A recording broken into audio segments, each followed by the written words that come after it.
Good afternoon, ladies and gentlemen, and welcome to Election Central. Today is October 29th of October 2023, and we want to welcome all of you to Election Central. Again, share the link, invite your colleagues. As always, Election Central is a very educative, informational, thought-provoking conversation led by authorities and experts in the field of elections and election law and social justice and in general, social justice and democracy in general. So we want to welcome you to Election Central. Today I have currently with me my colleague Michael Rennie. Of course, we are expecting Councillor James Verdier to join us at some point, and hopefully, Brother Foley. So Foley is basically the numbers person. He's a statistician, so he usually comes and helps us to crunch some numbers. He also raises some numbers issues that we can discuss here. So we're not just talking heads. We're not just talking. We come with you with facts and data and evidence. And then, of course, as I said, we look forward to seeing Councilor Verdier here today as well. He brings the legal perspective to this conversation. And of course, our colleague Cyrus Gray. Cyrus in Monrovia, so I'm not sure if he'll be able to join us. I spoke with him earlier. He was doing some run around, but he might also join.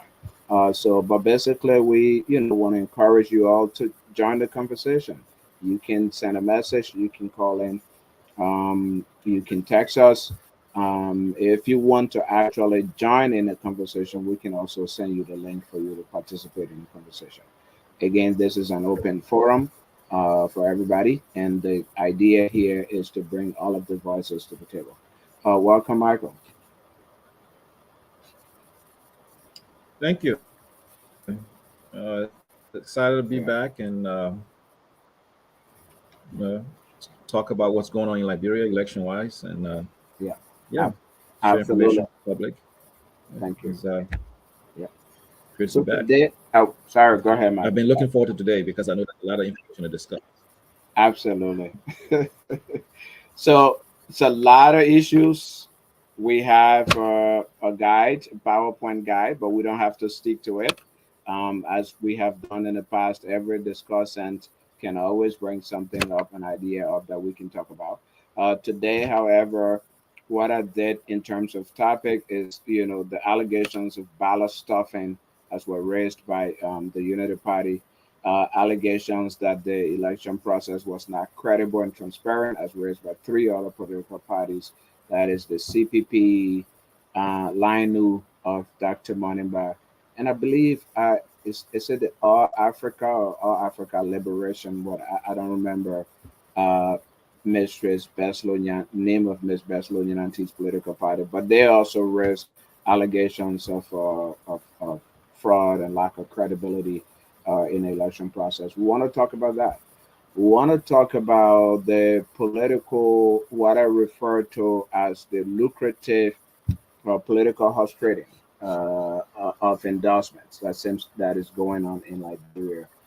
Allegations of people collecting money to endorse one of the two candidates going to the runoff, or even asking for positions. If you win, I endorse you, and you win, I want this ministerial or this director position, and all of those shenanigans. And of course, the issue of invalid votes. So I was digging deeper into the issue of invalid votes and to find out that we might not have just 114,000 invalid votes. I think we have way more than that. The 114 invalid votes are basically for the presidential contest.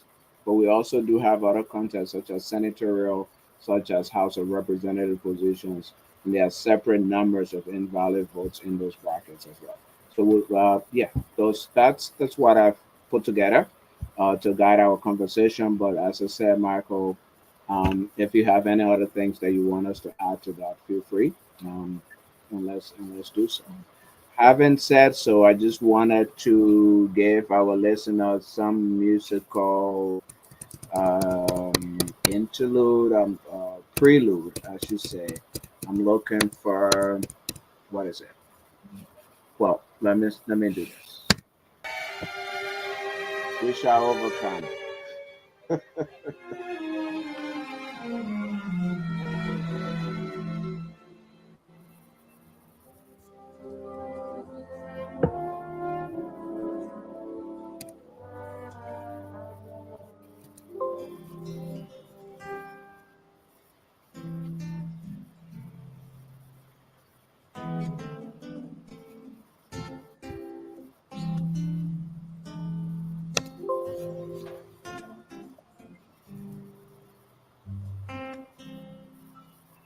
I don't know what's going on with that. Deep in my heart, Okay. I do believe That's fine. someday we'll all be free. Someday we'll all be free. I may not know how long 'twill be. Someday we'll all be free. Someday we'll all be free. Someday we'll all be free. Hold on, my brother, give me your hand. Someday we'll all be free. Someday we'll all be free. Learning to love, we'll find our way. Someday we'll all be free. Someday we'll all be free. Someday we'll all be free.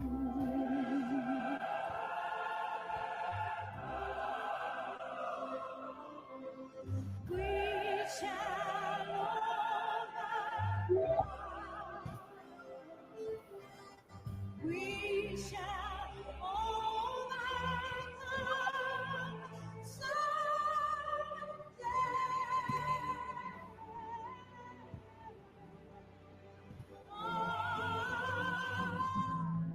Deep in my heart, I do believe we shall overcome someday.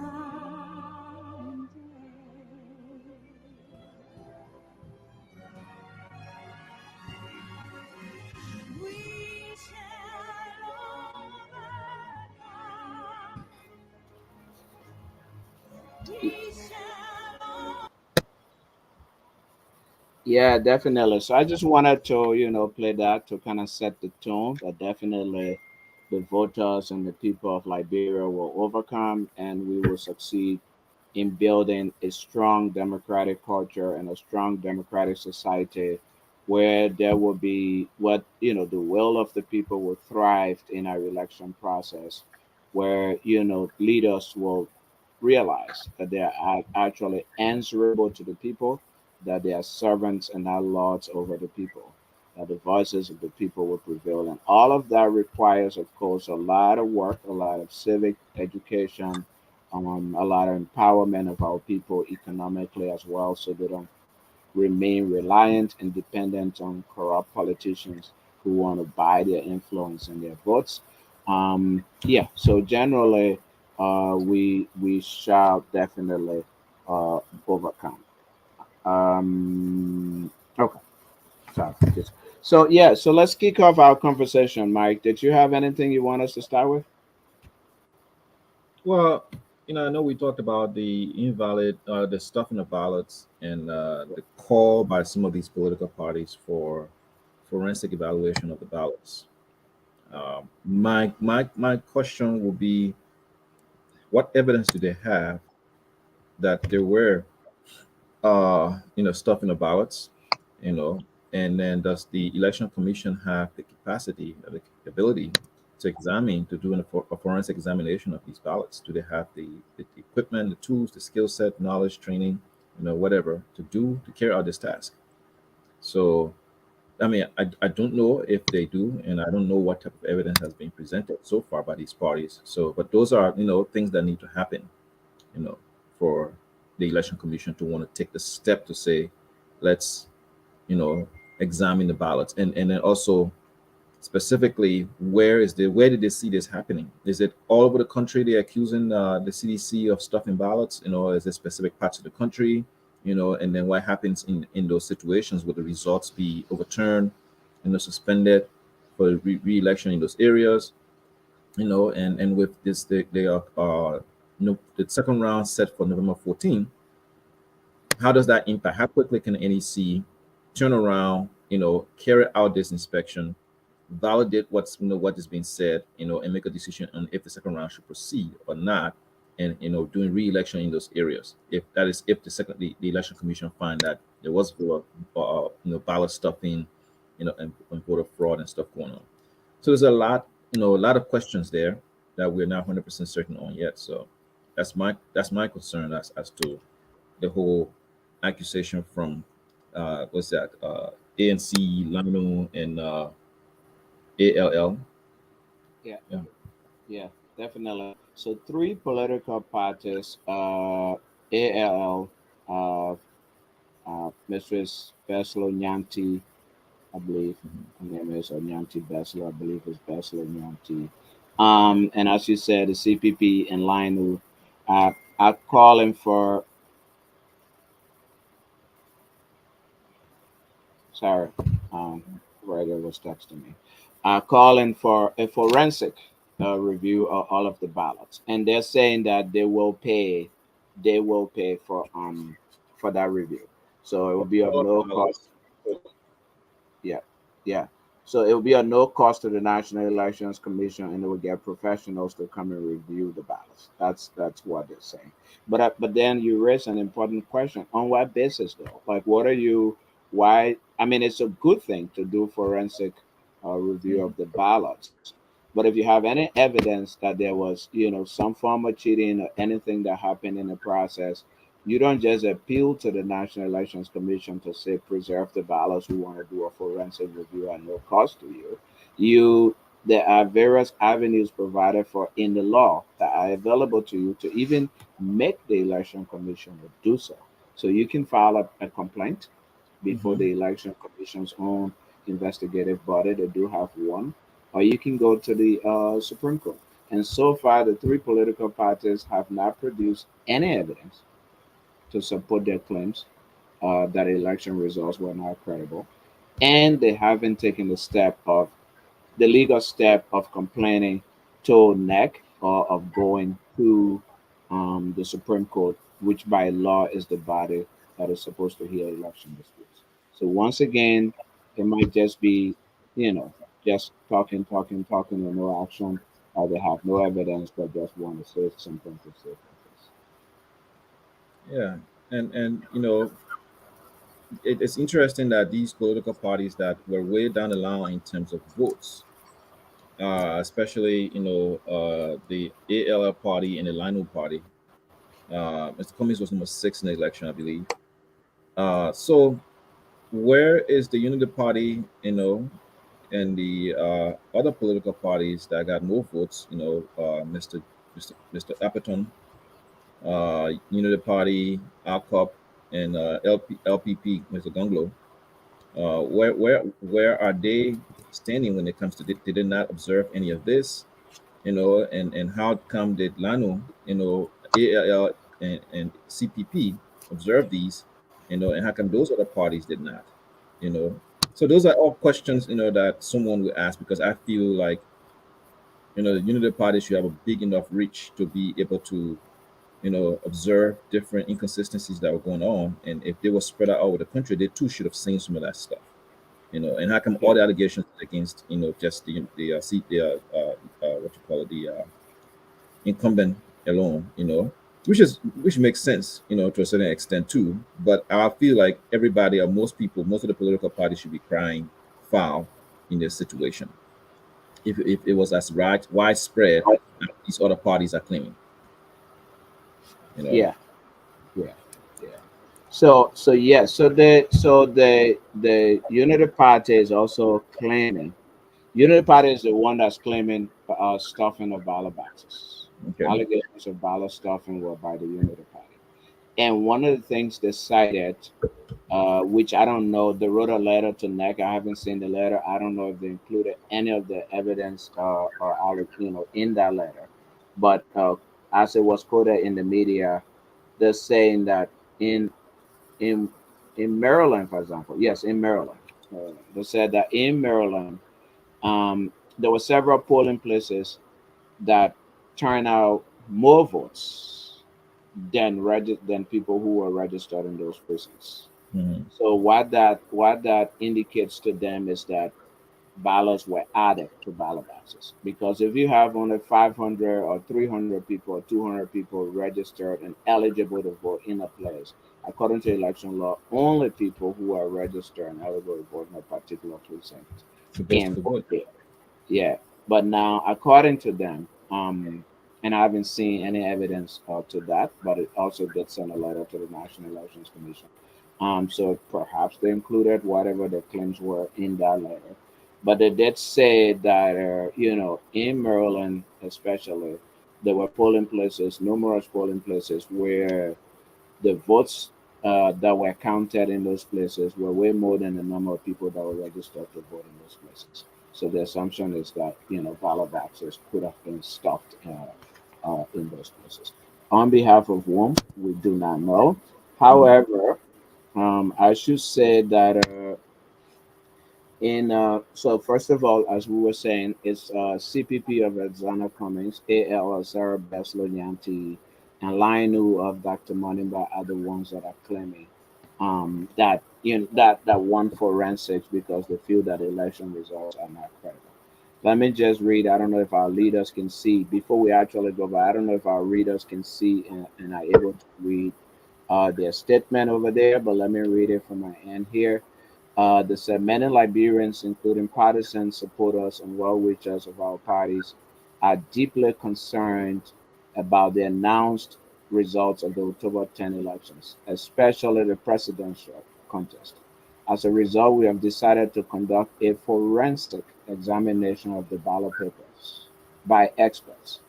Therefore, we request the NEC to not destroy the used and unused ballot papers after the final results are announced. All Liberians need to believe in the conduct of free and fair elections as the best way to choose our leaders. If that process now leaves many with disbelief and doubt, we should all be willing to take the required actions to clear the doubts. The forensic examination will assist in offering that much needed reassurance to the Liberian people. And as I said earlier, the one ahead to say that the forensic result will be of no cost to the National Elections Commission, which means basically perhaps to the Liberian people. And what I'm hearing, they will bring international experts, they'll pay them, and they will do the forensic evaluation of the ballots. My question is, and I believe we touched on that a little, having doubts alone is not sufficient in a court of law. You Mhm. have to be able to present some evidence. Now, did they have people at the polling places who collected, evidence in terms of, tally sheets, etc., or did they see any reports of, ballots being tampered with, etc., etc.? As it seems to me, they don't. As it appears to me, they don't seem to have anything because I believe if they did, they could have gone to court to challenge the process. But what they're doing instead is simply appealing to NEC to save ballot papers. And another thing that really stood out to me is they said in this statement, we request the NEC to not destroy the used and unused ballot papers after the final results are announced. Why do they want to wait for the final results to be announced before they do a forensic audit? What would be the impact of that? Wouldn't that be a delay? So again, all of that raises uh, some issue. Yeah, I think they've accepted the results. They accepted whatever results that are coming, and I think they don't have any physical evidence to to take action. You know, but because they have certain perceptions of what happened based on reports that were given to them without evidence, they figure the best case scenario will be to you know accept the results because they don't have any evidence, but do research at the end of the elections to really evaluate the ballot papers and see if the reports that came into them were true. Mhm. And then what happens after that. And these are this goes back to some of the conversation we had last week, sorry. uh this is not the first time we've had elections in Liberia. Yep. It's not the first time we've had elections in Liberia. uh since the war ended, we've had three, one, two, three. This is our fourth presidential election, Mhm. right? And then countless, midterm elections, and other special elections, right? And this particular accusation of ballot stuffing, and voter fraud, all the reports that are coming now about how one party is cheating or not cheating, these are not strange or new techniques or reports that are coming in, you know. Mhm. So how come nobody has prepared for these things and prevented them Mhm. from happening? I'm pretty sure they happened in the first election with Ellen and with Ellen when Ellen won, the second election when Ellen won, the third election when Joshua won, Mhm. and the fourth election, and all the other midterm elections. And Mhm. some of these political parties have been around since that time. Mhm. They've been participating. So how Yep. come nobody has documented these things, and the NEC itself, has taken steps to prevent them? How come it's not, and now we're talking about the same thing again, hundreds of thousands, or I don't know how much they're going to pay these experts to come in and, and examine the ballots. But after the experts examine the ballots, what's next? Exactly. It's the Mhm. same thing over and over. We've we've had these situations before, and it's just a complete waste of time of Liberian people. If you guys are going to come and make all these complaints and say, look, this and this we saw irregularities and we want to check it out and we're going to check it out, we're going to find the truth. And then when the truth comes out, nothing gets done about it. Yeah. Same thing over and over. So you're wasting Liberian people time. I think that the political parties, and you're correct. I think the political parties are doing the Liberian people a disservice here. I think there's sufficient grounds to really call for a recount or to file a protest.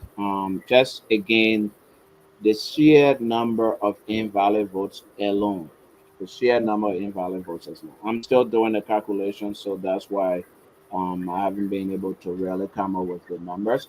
But just it's more just because there are invalid votes for the presidency, and then there are invalid votes for the senatorial contest, and then there are invalid votes for the House of Representative contest. If you put those numbers together, you're close to 400,000, more than 400,000, close to 500,000 invalid votes. I mean, I was really doing the numbers today, and it shocked me. And these people, that's grounds enough, you know, to go and call for a recount of the votes. But unfortunately, they're not doing it. The Unity Party I mean, this is why the three political parties, Linus, CPD, and AL, have said. But the Unity Party, this is what the Unity Party, well, this is what Cummings based his the decision on. That is a shock that, with all of the campaigning he did, all his supporters, he got only 29,000 votes nationwide. He came sixth place. So he's unhappy. He thinks something must have happened. Of course, I didn't expect that Lano would do better than they did, and I didn't expect Miss Nyanti to do better either. But and we've also definitely discussed whether they have any legal basis.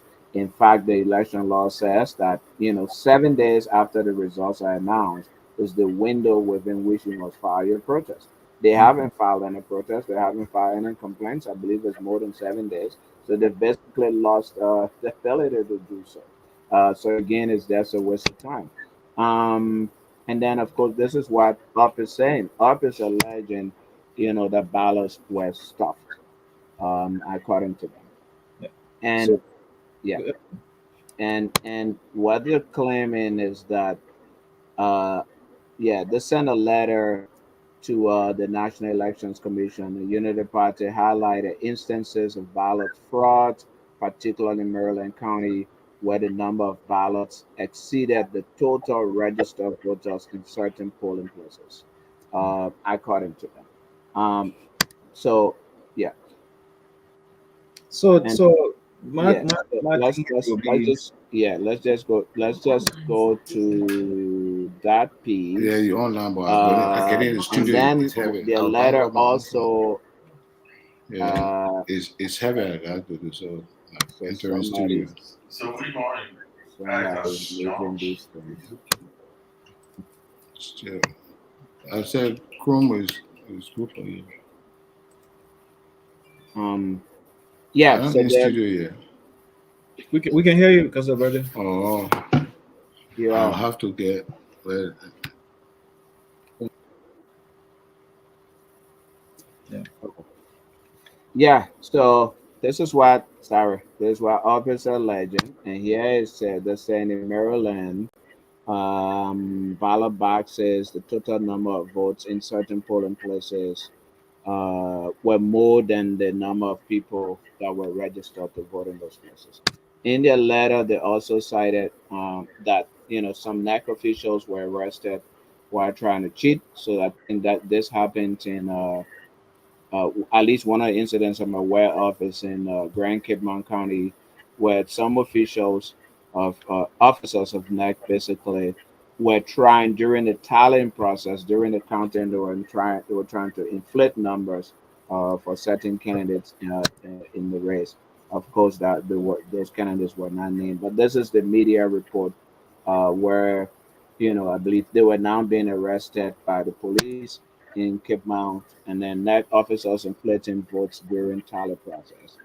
And of course, Kia Zulu, who is the NEC magistrate in Grand Cape Mount County, affirmed that indeed some of his officers, in the initial investigation, they found out that some of the NEC officers that worked with him were trying to inflate votes uh, uh, um, in Grand Cape Mount County on behalf of candidates. Of course, the candidates were not named, but the Election Commission and the Liberia National Police said they were investigating.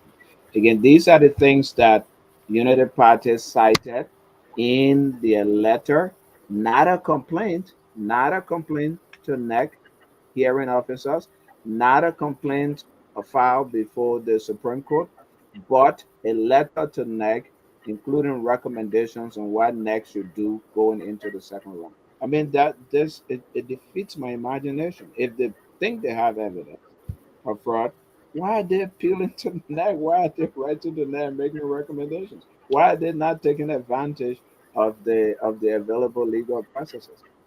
Uh, Yeah. that doesn't make too much of a sense to me. But that okay, so we're complaining about all of these irregularities, right? Yeah, So we know, and this is the point I'm trying to make, that these are not new things that have happened in elections in Liberia, yeah, right? So how are you guys still struggling to come up with evidence for them when you know they are going to happen? How are you guys still struggling to present credible evidence of vote of a ballot stuffing? You know, yeah, so how figure it out. Election, you guys have been part of elections for years now. You know how those things are done. You know what happened last time. You know what you missed last election. So how come you didn't document that? Come back, prepare enough to say, okay, if this is going to happen again, this is how it happened last time. We'll be prepared to prevent it from happening, or if it happened, be prepared to document it so we can present our evidence. yeah, you know how you guys not prepare for? I'm not saying that they can necessarily stop it, but yeah, they should be prepared to see them coming. The election commissioner herself said there was going to be a lot of invalid votes. She said it, so that's something everybody knew was going to happen. So how come you guys didn't prepare to document these invalid votes to prove that something nefarious was going on? How come you guys did not document on incidences where there were more people voting? How come those were not brought up at that moment when we started counting? We know that this particular polling station is supposed to have only 500 people. All of a sudden, we're getting 700 votes here. You know, so all these things for me, I mean, we're waiting to see what happens with them filing their paper, their evidences. But those are evidences that should have been made available quickly. yep, Right yep, after the final results were announced for the first round, those things should have been filed put in, you know, so that possibly there can be the results from those particular stations could be declared invalid, you know, Mhm. and then revote will be done or something. But we haven't seen nothing yet, and we are almost 2 weeks away from second round. Mhm. Mhm. And I'm I pretty sure money is being spent on preparing for the second round already. mhm. So there's a lot of, you know, so it leads me to believe that the political parties themselves are not prepared, are ill prepared as much as the election commission. Everybody is not prepared and ready for anything, you know, but everybody's pointing fingers. Yeah.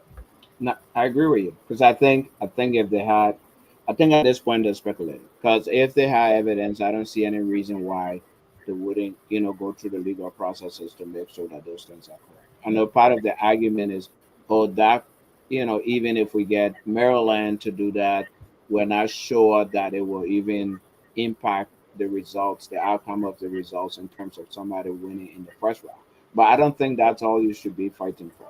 You should also be fighting for maybe what happened in Maryland happened in other places. In Hmm. addition to that, you should also be fighting for the credibility of elections and of the election process, not just whether or not you win. So if you have evidence, I think you should bring it forth. And you're right. I think a lot of the political parties opposition were also not prepared. Because some of these things happen in these polling places because I believe they did not have representatives there. Or if they had representatives there, their representatives were probably not sufficiently trained to spot and to catch these things and to file because you can protest, you can begin to process protest from the polling place. You can sign the a protest. Usually there are protest sheets available there that you can sign during the counting, during the tallying process. They missed that point, that part. I believe they also missed the 7 days after the announcement of results. So the same not to have evidence, they're just speculating. I mean, that's my assumption because they haven't yet filed, and I don't know if they can legally file at this point. Um, uh, Trying to get Councilor Vardia to join us here. His device is not connected. He will need to um, connect his mic and camera. I texted him. His mic and camera are not connected. That makes it difficult to impossible to add him into the conversation. But I did text him, so hopefully, I mean, text him again. Your mic and camera are not connected.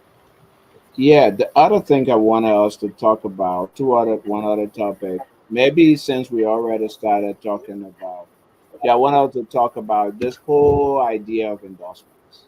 There's very lucrative political endorsement markets where people, are making money out of the process, are trying to get positions out of the process.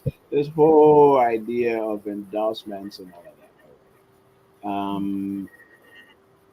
We have Councillor Gonglo and the LPP have endorsed Ambassador Joseph Boakai from the Unity Party. We have Vasangat Finlay, newly elected senator for Grand Bassa County, endorsing President George Weah already for the second term. We still have okay. We still have Mr. Cummings and the CPP haven't yet endorsed anybody. We have the ALL and the Linu and Mr. Appleton, the Magic Man. They all haven't endorsed anybody yet, but we see meetings. We see photographs of meetings that they've been having with people, um, basically endorsing, trying, having discussions to see if they can endorse. We have uh, Mr. Cummings and his CPP have issued a statement of demands that they believe that the two candidates going to the runoff must commit themselves to before they can endorse them. So let's discuss um, this whole market, this whole market of Endorsement market. yeah, the endorsement market. I see Bennett is trying to get himself situated, so there's a little bit of noise. So maybe we gave him some time to get situated. Um, it's a little bit of disruption in the conversation. Yeah, so this whole endorsement market. So we have people. There are reports of people receiving money. There are reports of people offering bribes to for endorsement. There are reports of people demanding certain things as a precondition for endorsing candidates. Um, what do you think of that? I mean, is that what's the genesis of this thing, and is it even good for our democracy?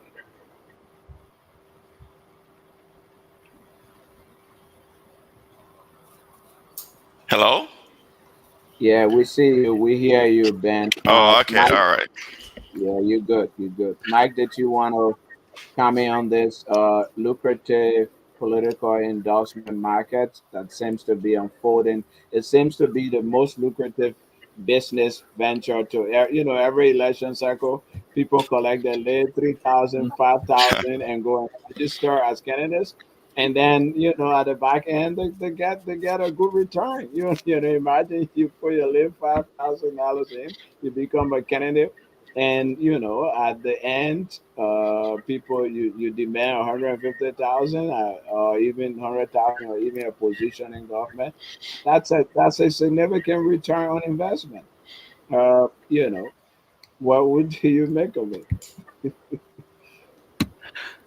Well, do Well, you want me to go? I Oh, think okay. I'll go. Yeah, I think it's been happening for a long time. In the Liberian, we all expected this to happen. I think this is where people that, and I think the CDC really thrive at this aspect of they have the money. Last election, there was a similar situation, and the CDC strategy is simple. From what I've seen, I don't know what is going on internally, but from what I've seen, the CDC is doing whatever it takes to get endorsements. If you want money, they give you money. If you want position, they offer you position. And the CDC is willing to disrupt other political parties. If they will come into your party, if your political leader wants to endorse the opposition, they will find people within that party that's willing to endorse them for whatever they want and disrupt your party and say, you know what, maybe the party chairman wants to endorse CDC, but the party the political leader who in the candidate that ran for that party wants to endorse the party. They will split it up, and they will get some of that vote. And the CDC has been doing that. You've seen some of that already. So I think the CPP, in as much as Mr.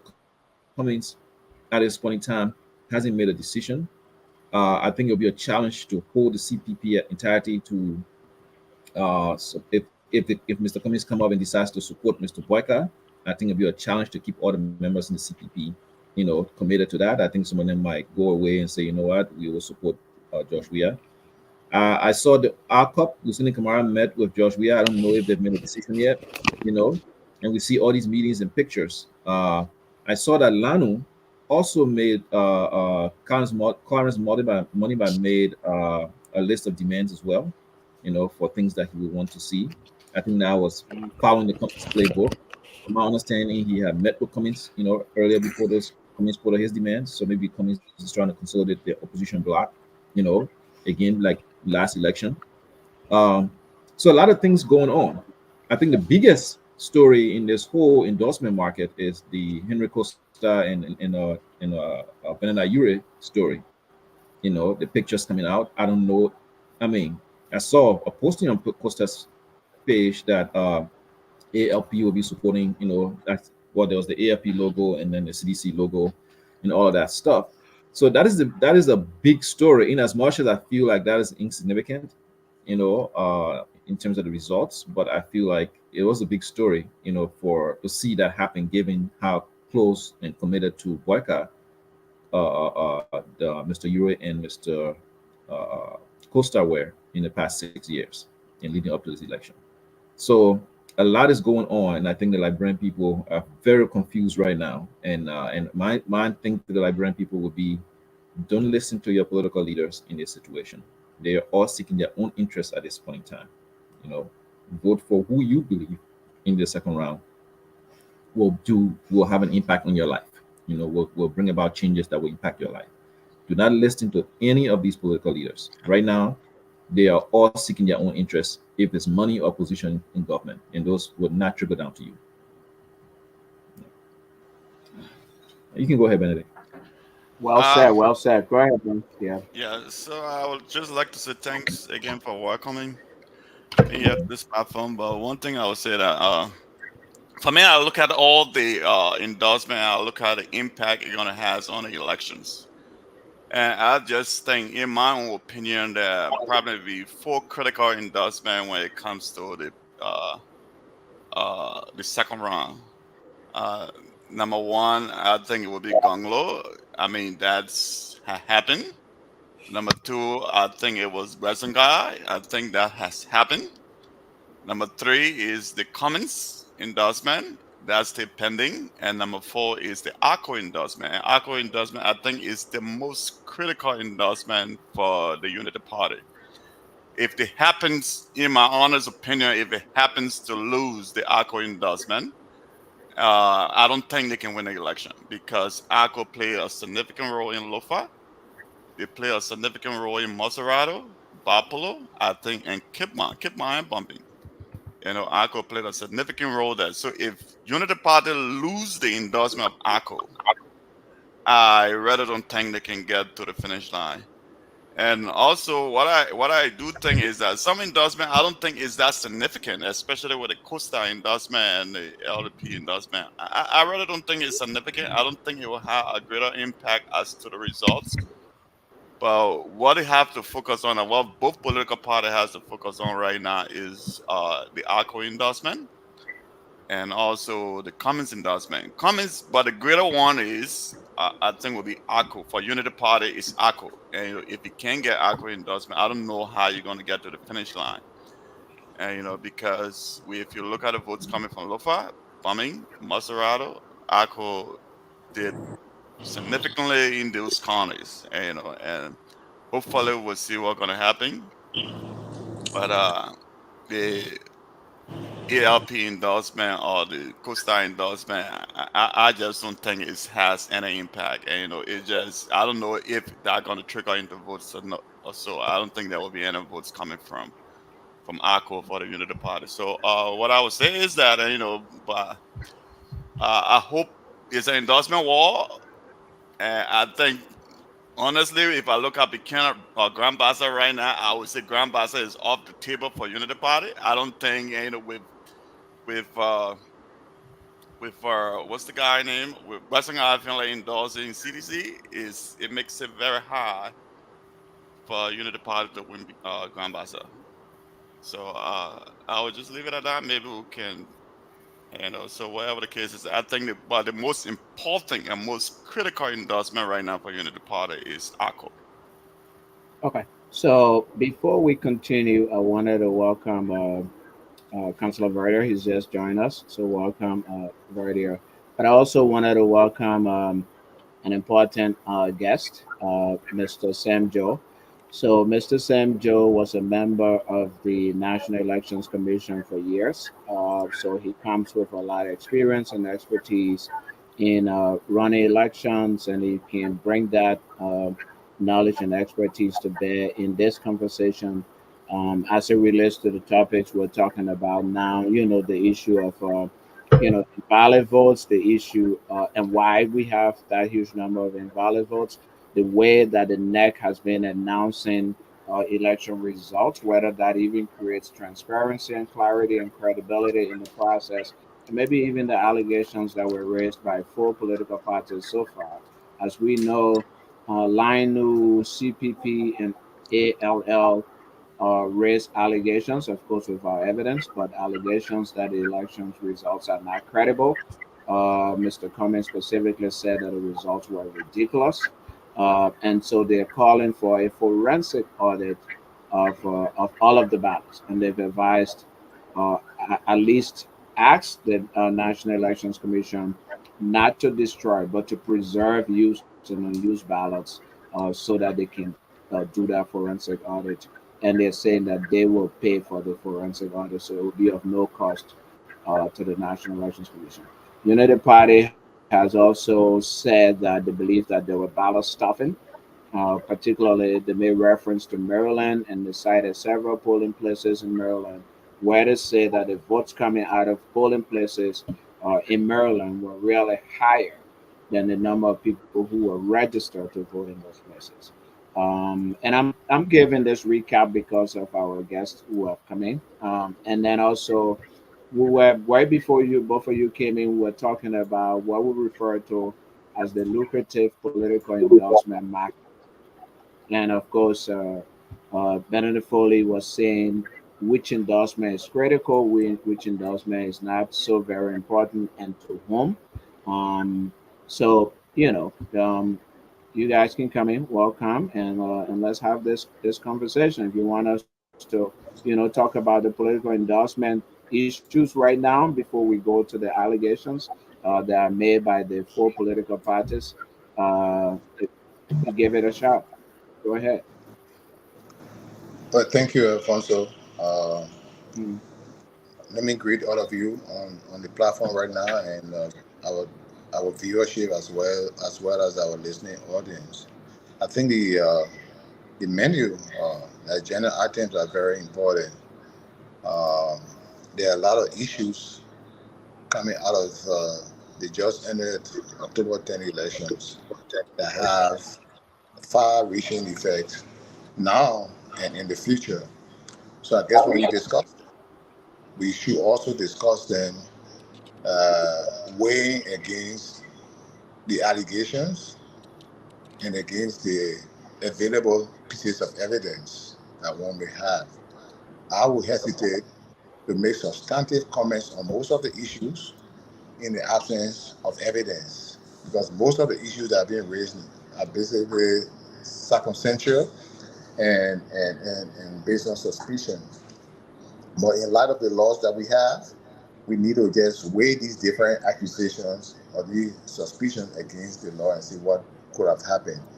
Um, I'm happy that we joined by Mr. Sam Joe, who has a lot of experience in election organization from the NEC perspectives, and he served for quite for some good time on the commission, and he presided over the 2017 elections.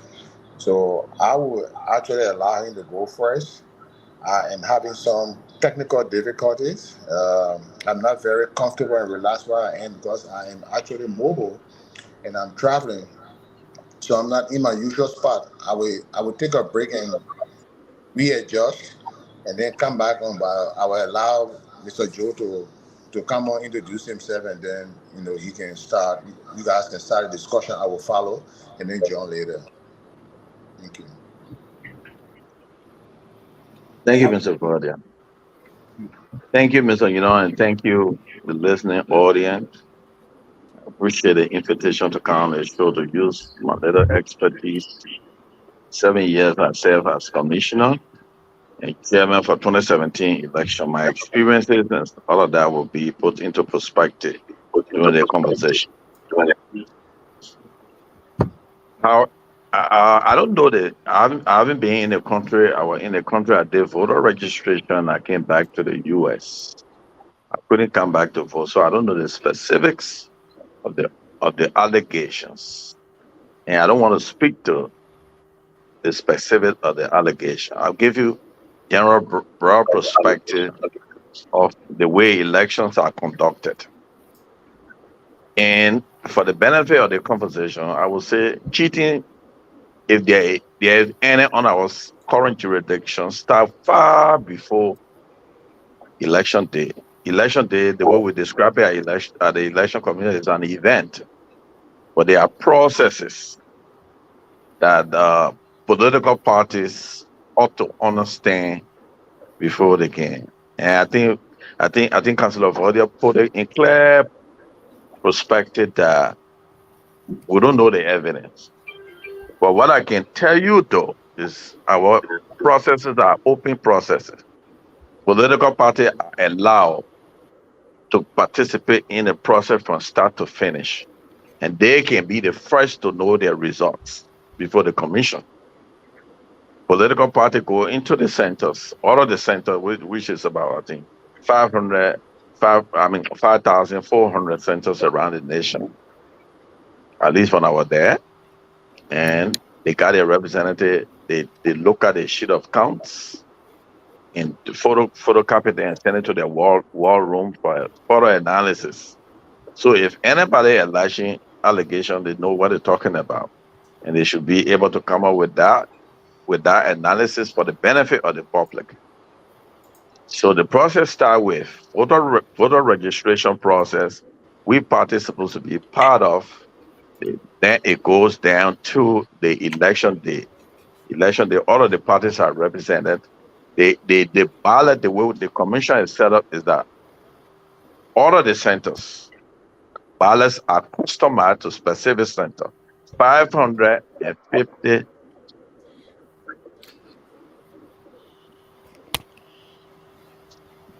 500, there are 550 ballots to each center. And before the process starts, all of the representatives must be present. All the press accredited to that center must be present. All of the observer accredited to that center must be present. And all security apparatus must be present before they can even crack the code that contain the ballot box. And everybody copy the code. They will open the ballot box, they copy the first ballot number, and they'll go to the bottom and last ballot and copy the number, and everybody record the numbers. After that, they will proceed for the first ballot to give it to the first voter. If there are 200 registered voters in our center, they all will go forth. Coming to the voting process itself, what constitute valid ballots, what constitute invalid ballot. They are all into the election procedures that they give out. If Mr. It's my candidate and I go marking and I write his name, it's an invalid ballot. If instead of marking in that box, I don't put a check mark there or put an X there, I mark on the side, it's an invalid ballot. And as you and I know, one of the electors that we have in Liberia are illiterate. They're not so occurring to writing or to reading the differences between what you need to do in a specific instant and what you don't need to do. So most of the invalid ballots are coming from those areas, and some of them can be under pressure so much to go back the ballot, they back the wrong thing. It's my understanding that the invalid vote number has increased substantially. But let me also dive into the circumstances that lead to election commission limitation. And one of the major problems all of our advocates and those that love the democratic process need to advocate is the dependency on the funding process of the commission. That, for instance, my own experience when I served as chairman was supposed to start the process 2016 July. We're not able to get letter of no objection from the executive until December. In December, we should have completed the procurement process and start the voter registration process. So in procurement process, the procurement process didn't start until January, and we're supposed to have completed the voter registration process by end of March. And by end of March, we're still doing procurement. So we had to do some history work.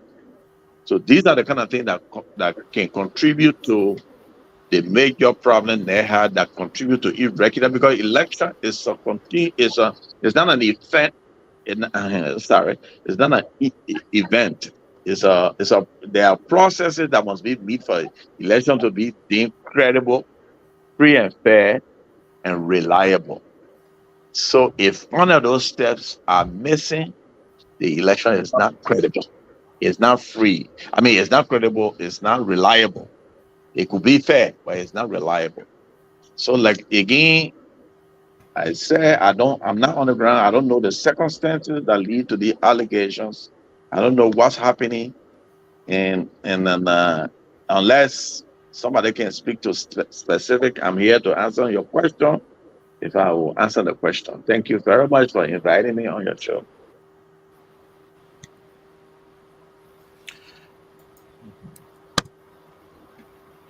Thank you. Yes. Thank you. Go ahead. Thank you. Thanks for coming. Guys, any one of you have any input, any questions, any comments? Michael, Ben, Yeah, I I don't have believe any we Yeah, question. have Councilor Verde back. I don't yeah. have I any feel question. like this is not Okay. something. Yeah, this is not something new for National Election Commission with the getting funding on time. It's been a consistent issue the NEC has faced over the years. So my question to you, Mr. Joe, will be, what has the NEC done to prevent this? And like, I know you guys are dependent on, you're not there anymore, but the organization as a whole is dependent on, the budget being launched. You make you send your budget in, and the money being disbursed to you by finance minister or whichever agency disperses the budget to you, your funding to you. But Right. if we are looking at situations where on a consistent basis we are supposed to receive money this year for elections that's supposed to be held next year, and funding is not coming in, and that's happening all the time, what has the NEC tried to do to prevent that, or what new methods have they introduced to say, what, we're not getting the money on time. Should we push up the date and say, what, since we usually get supposed to get money in December, not December, but July for elections, for next year, maybe we'll say getting the money in January, or some other methods. I mean, anything. But has the NEC done anything to kind of change the situation for themselves? A very good And question. before Mr. Joe comes in, Mr. Joe, before you come in, I just wanted to say this Mhm. too, because Michael, I believe the election law clearly states when the election commission should get money.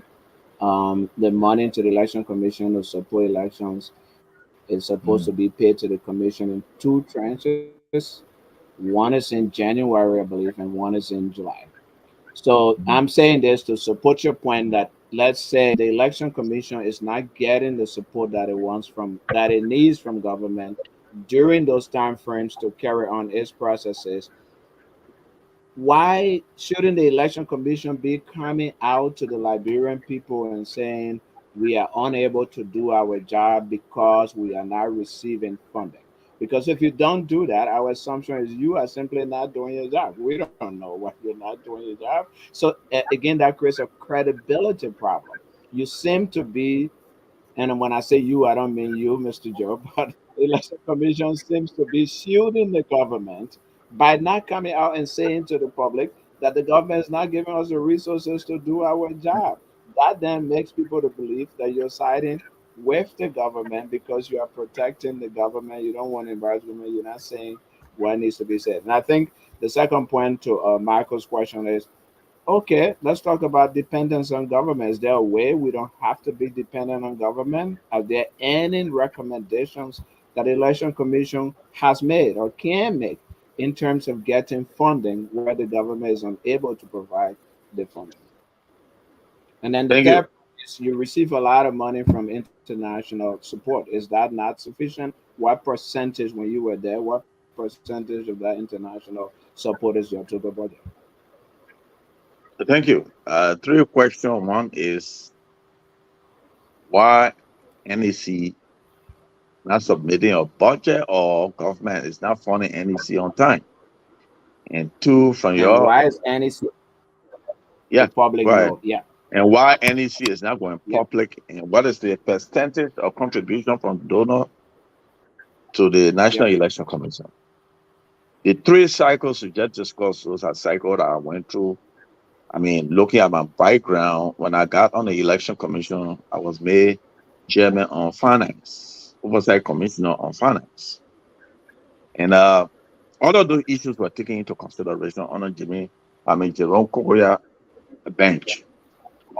We proceeded into doing SWOT analysis of why NEC funding is always delayed and what can we do to expedite the funding so that our activities can be up to date. We came up with recommendation and sent it to the government using other jurisdictions with emphasis on the way electoral processes are practiced in America and in Nigeria. In Nigeria, taxes are levied and a portion of those taxes go to election commission, Nigeria Election Commission, and the budget. Election Commission are allowed to prepare the medium-term framework budget that the government fund long before even they get into electoral cycles. That was discussed. The problem is there's a third-party relationship between the executive and the commission. The commission not supposed to go to the executive directly to address its problem. The law says that we should report to the legislature every year when we're submitting our annual expenditure and the recommendation and laws that we think we should the legislature should pass to affect the processes. And that's what we do. Unfortunately, the legislatures, I'm not accusing anybody, but I'm not seeing it necessary to take a proactive stand to address some of the major issues that the commission says.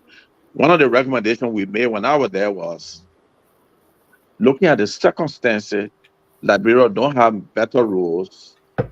Can we change is there any way we can change the election date from October to a drought season? Is there any possibility that the commission can do recommendation that they can pass to a law and the action was not taken? We also recommended other things to reduce the proliferation of political parties. That look, this is a sustainable. I mean, in order to have a sustainable democratic process, you got to have strong political parties. So few of them well equipped that government can even give partial contribution to the function will be all right. And that recommendation was not considered. So there were a series of recommendations that were made even by Jimmy Flumoya bench before Jerome Kukoya Bank to improve the condition of the election commission that was not considered. So it's a difficult process. Election commission right now, if you ask me, the other bank, are they making progress? I'll say yes. Have they made any attempt? Yes. Why is it they're not going on radio? I don't know. The need to election is not negotiated. When I ran the 2017 presidential election, after 9 more delay from Double Jala, by that time he was the PPCC chair. I went to the president, Sally office, and told her, I'm not going to negotiate election. If one more delay, there will be no election. You'll have to go to legislature to arrange a day for election, or they will call for another method to run the government after the third Tuesday in January. So you have to take that serious stand for executive and legislature to take you serious and for the public to take you seriously. So that's what the election commission needs to do. They need to go to the press. They should not be relying on the government. It's the Liberian people that need to get in the support. On the other side, the civil society, the legislatures, and political parties themselves need to play their role because they got that responsibility to ensure that the commission is funded, and then they hold the commission feet to the fire.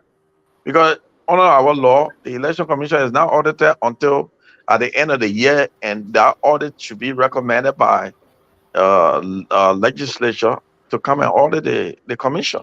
So there are remedial actions they can take under the law to make sure that the election commission does the right thing. Another thing, maybe we all need to advocate, and this is not part of the law, but another thing we need to advocate is that people who run the election commission must be permanent, eminent people, not just anybody they can grab and appoint on that commission. I discussed it with the WIA administration through the Minister of State.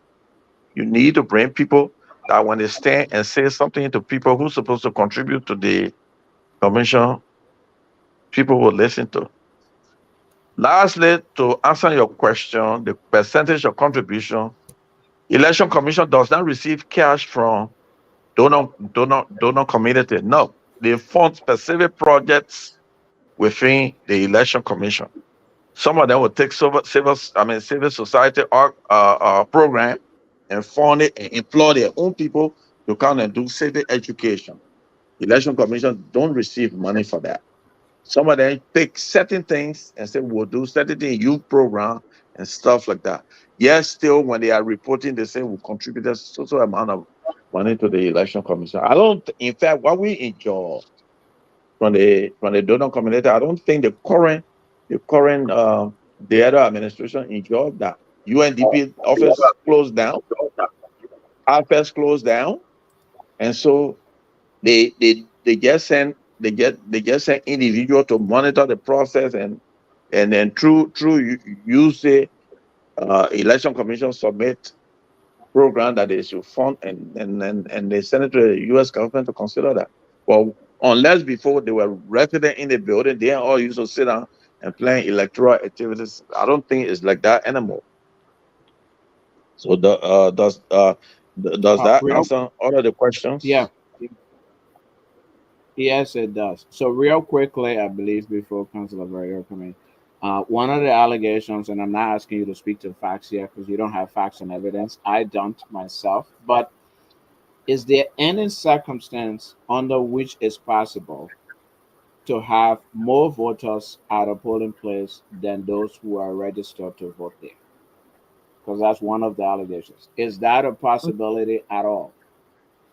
Well, I can't say it's a part. Anything can happen in all electoral Mhm. processes. You can't say 100% secure. It's possible somebody in Bogongide or in Babylon, where I come from, where there are no roads, somebody there with their polling center can do some mess. The commissioner will never know. The magistrate will never know. Only the PO, the presiding officer to those centers, will know what's happening. And some of those people that we recruit, 38,000 people that we recruit to man to conduct the electoral processes are people that you don't know. You don't know their character. You know, they could do anything. Like, for instance, one time we had the by-election in Maserado County. And Mhm. our monitoring So, from our so if it, office. yeah, okay. And come again? Mhm. No, no, Yeah, go ahead. go No, ahead. go ahead. Yeah, we had a election, the by-election for judge, the president, vacant position, senatorial position, Maserado County, and the vice president position in Bond County, and another representative position in Maserado County. After the election, there was individual who attempted changing the results, but because the way the UN and the US government settled the system after the war, there are a lot of safeguards that are put in place. So the ED can monitor whatever go on. The commissioner, the commissioner oversight on data center can also monitor because he has the right to walk in our center any day. And then we were able to find out that this individual were playing with numbers. And I came down on him, suspended him from the process and recommended certain actions, even though maybe those actions were supposed to be taken, they were not taken. Well, there are possibilities that those things happen, yes. Okay. Okay. And if they happen, Get it's illegal that they happen. Correct. It's not acceptable for them to happen. It's illegal. If correct, it's Yeah, illegal to have more people vote at a polling place than people who are registered there. yeah. Anything that doesn't conform with law is illegal. Like, for instance, Okay. General Gula and Okay. myself drove to our center during the general election, right to it's a Philadelphia church, right there by the Cali Hospital, and we met a gentleman who is PO. He there taking his picture of a ballot and say, "I just voted for Unity Party," and put it on Facebook. I walk in there, I know it was grossly against the law and things like that, and I released it of a position, you were fired. Yes, it's possible to take action. When they do this stuff, yes, still, if you have people who are aware, who are knowledgeable, who know what the law is, they can take necessary action to curb the situation.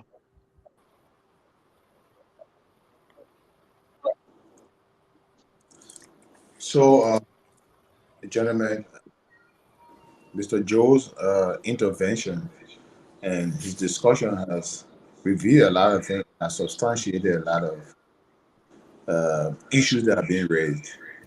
There cannot be any system that is so perfect that you don't have loopholes. But importantly, because these possibilities exist, the governing institution for any activity needs to plan long in advance to make sure that different safeguards are protected, and that they are implemented to prevent or minimize the possibility of these things happening. In the current case, we have heard about a lot of things that have prevented the NEC from implementing its own policies, its own procedures to ensure that elections are free, fair, and transparent. So it is no surprise that you are getting all of these concerns from political parties, from voters, from uh, international observers that a lot of irregularities are happening. You know, the thing will be, how can we correct them? And one of the ways, very important way to correct them, is to challenge these results as they come. So we go to court so that they can be determined that there is an evidence of something happening that should not have happened, and the officials or people responsible be punished, and corrective measures be taken so that it will not happen again. So I am not indifferent to any political institution who feels aggrieved, who feels disenfranchised, or voters who also feel the same way. I am not indifferent to them going to court, filing a complaint, and say, let's investigate these processes. Whether it's forensic audit, whether it's uh, inspection and query and investigation of poll washers or magistrates, we need to do that so that we set the record straight. Not necessarily for only for this election, but for coming elections. We are supposed to be improving on every election cycle we have. We should be much better than the past. Sometimes it shows that instead of getting better, we're getting worse. Now, here's another important thing. NEC is supposed to host election in 2 years or 3 years. The training of magistrates and election officers should not be happening 3 weeks before elections. Because these are planned activities. NEC is supposed to be recruiting people more than 2 years before and train people. When you have enough time and opportunity to recruit people, you also investigate their background to know the quality of people you're recruiting. You can dismiss and even scrutinize people thoroughly before they become magistrate officers, before they become election officers. All of these things plays into the whole idea of having credible elections, because and this also has to do with citizen responsibility. When you recruit people, NEC is the institution, but NEC doesn't have the resources and would not have the resources to keep 3,000 people on their payroll, permanently. No. Every election cycle, they can recruit new people, new citizens. I'm using the word citizen very critically. Citizens are people who should be devoted to the promotion and growth of their country. So they also have the responsibility to exercise good character when you're given responsibility. Just like any public officer, when people are recruited to perform electoral functions, they become public officers. So they have a responsibility under the Constitution to be free, to be moral, and to be honest. You can't blame NEP for all of that. Just for example, you have a poll officer who is sent to Ma in Lima County, or sent somewhere in Grand Chile, all the way in places that are so remote. And you may not have a direct supervisor to supervise some of the things to do. This guy, knowing that he's taking this job and being trained to be a poll washer, engages in other activities and contact people, say, I will be at this polling station, do this for me, do this for me, I will do this. That's not under that control. But that can control by scrutiny. So it's a citizen responsibility as well as institutional responsibility for us to actually reach the place where we can be happy, we can be confident that we're going to have free and fair election. It's a national responsibility for everybody who gets involved in this role. So I listened to Mr. Joe. He definitely, from his experience, he actually has confirmed that a huge possibility of this thing happening. Now, with the current situation, all of those people who have grievances, uh, who felt that they've been disenfranchised or they've been cheated, this is the time to come up with those cases. Let's investigate them. Let's challenge the results in court. The results are, if they've not determined to be a party and they want to continue with the electoral process for a runoff.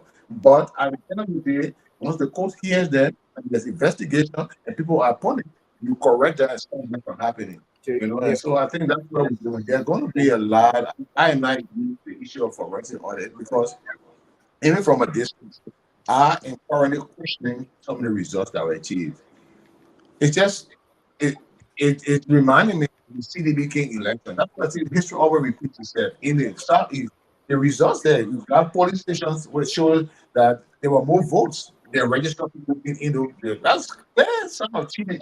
But do we have the evidence? Can we present it? Then we do that. And then we're going to investigate and say, how possible? How did this happen? It means that somebody from the election commission, whether somebody recruited in 2 days or in 1 week, or somebody who's from the head office, somebody was involved.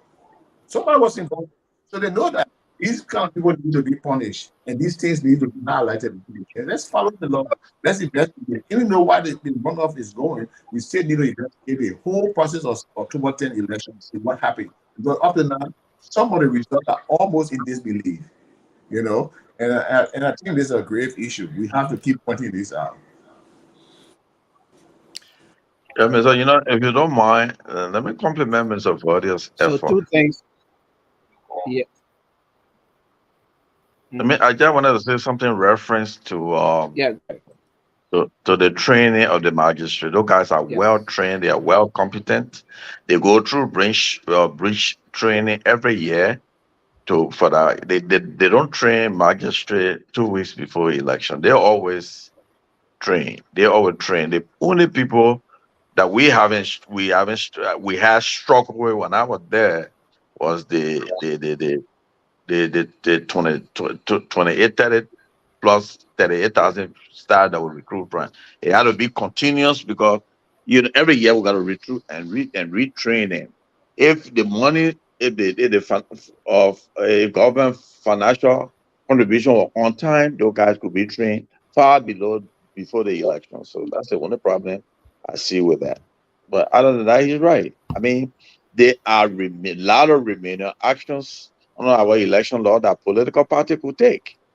You understand? Including participating in training their own people the way net train or staff so that they will understand the electoral processes. They shouldn't go to circumstantial evidence, assuming that, oh, because I'm not in Lofa, I am hearing rumors, so there is true. Because Charles Bronski did it in 2017 when he sued NEC, as saying that all the people that were not able to vote in the first round, that my people, they voted for me, and Supreme Court came up with that decision to say no, that's not true. That's how they dismissed the case against them. But there were issues that they were going after that they didn't go after. Yeah, can I just All right. comment a little bit, Okay. maybe? Thank you, guys. Yeah. Yeah. Yeah. Definitely, Michael, Ben. You guys want to Yeah. chime in? I mean, I haven't seen the allegations that other political party made. And I think from my own uh, understanding, there was some allegation made, but I don't know the root of the allegation. I don't know whether the allegation has an impact on the election results. And because in all honesty, and I think political party too has a responsibility to make sure that election is free and fair. And if you come into politics and you want to win the presidency, it's your duty to make sure that all the polling station that you think people you're going to have supported to have a representative there to ensure that the process that is going on is free, fair, and transparent. And so, if you're a political party, if you don't do these things and you start crying loudmouth saying, "Oh, you've been cheated," and I think the onus is on you because you can't sit supinely and say, "Oh, and I'm not going to go to the southeast, and whatever happens there, I will just challenge the results and other things. So I just think political parties should have the responsibility and the duty to ensure that the election is free, fair, and transparent. And one thing I realized the election commission is doing, and I think it makes it difficult, in my opinion, if you are a political party and you have a representative at every polling booth, it makes it difficult for the election results to be changed, because the first thing after the count on the ballot, they post it on the wall. And so you as a political party, if you have representative in all these places, then and make sure you could be able to count your vote even before the elections result is announced. So as a political party, the onus is on you to be able to take responsibility and make sure that every polling station that's far in the length and breadth of the country, you should be able to have a representative there. And one of the other thing I want to say, I mean, those political parties that are challenging results and or so, I don't know the percentage of the vote they had, and I don't know if the challenge has an impact on the results that the election commission just announced. What are they going to change the results? What are they going to say? Or CPP was the winner or so? And I think my own thinking is that the only find the challenges to make sure that moving forward in history that we try to look at some of these things and make the process transparent enough so everybody can be able to exercise their own duty as a citizen of the country, and that is by voting and choosing their leaders. But in all honesty, I don't know. When I saw the results coming in, the only results that we look up to is the result from the election commission. But if political party has representative all over the place and they're collecting the result and having their own database and making sure that the results are logged into the system, and it won't have this complaint. But I just think is not relevant right now for this process because we have already passed the first stage. But for the second round, political party needs to take responsibility to make sure that all the polling station has representative there. So at least when the second round is over, they can be able to say, okay, and this is what I got from this polling station. But all the political parties need to take responsibility. It's not just the government that can do all, but political party. We all is just one big government. The political party, I think, is an existential part of the government. So if you want to come in power, if you want to run a country with this small kind of technical or complex issue, if you cannot handle it at this stage, when you get to government, how are you going to handle some of the big issues? So I just would like to say that, look, we all have a responsibility. Those that contest an election, they have more responsibility to make sure that the process is free, fair, and transparent. And they need to have to ensure that a representative is at all polling stations, that it will be able to tally results and make it transparent. So I would just say we all have a responsibility.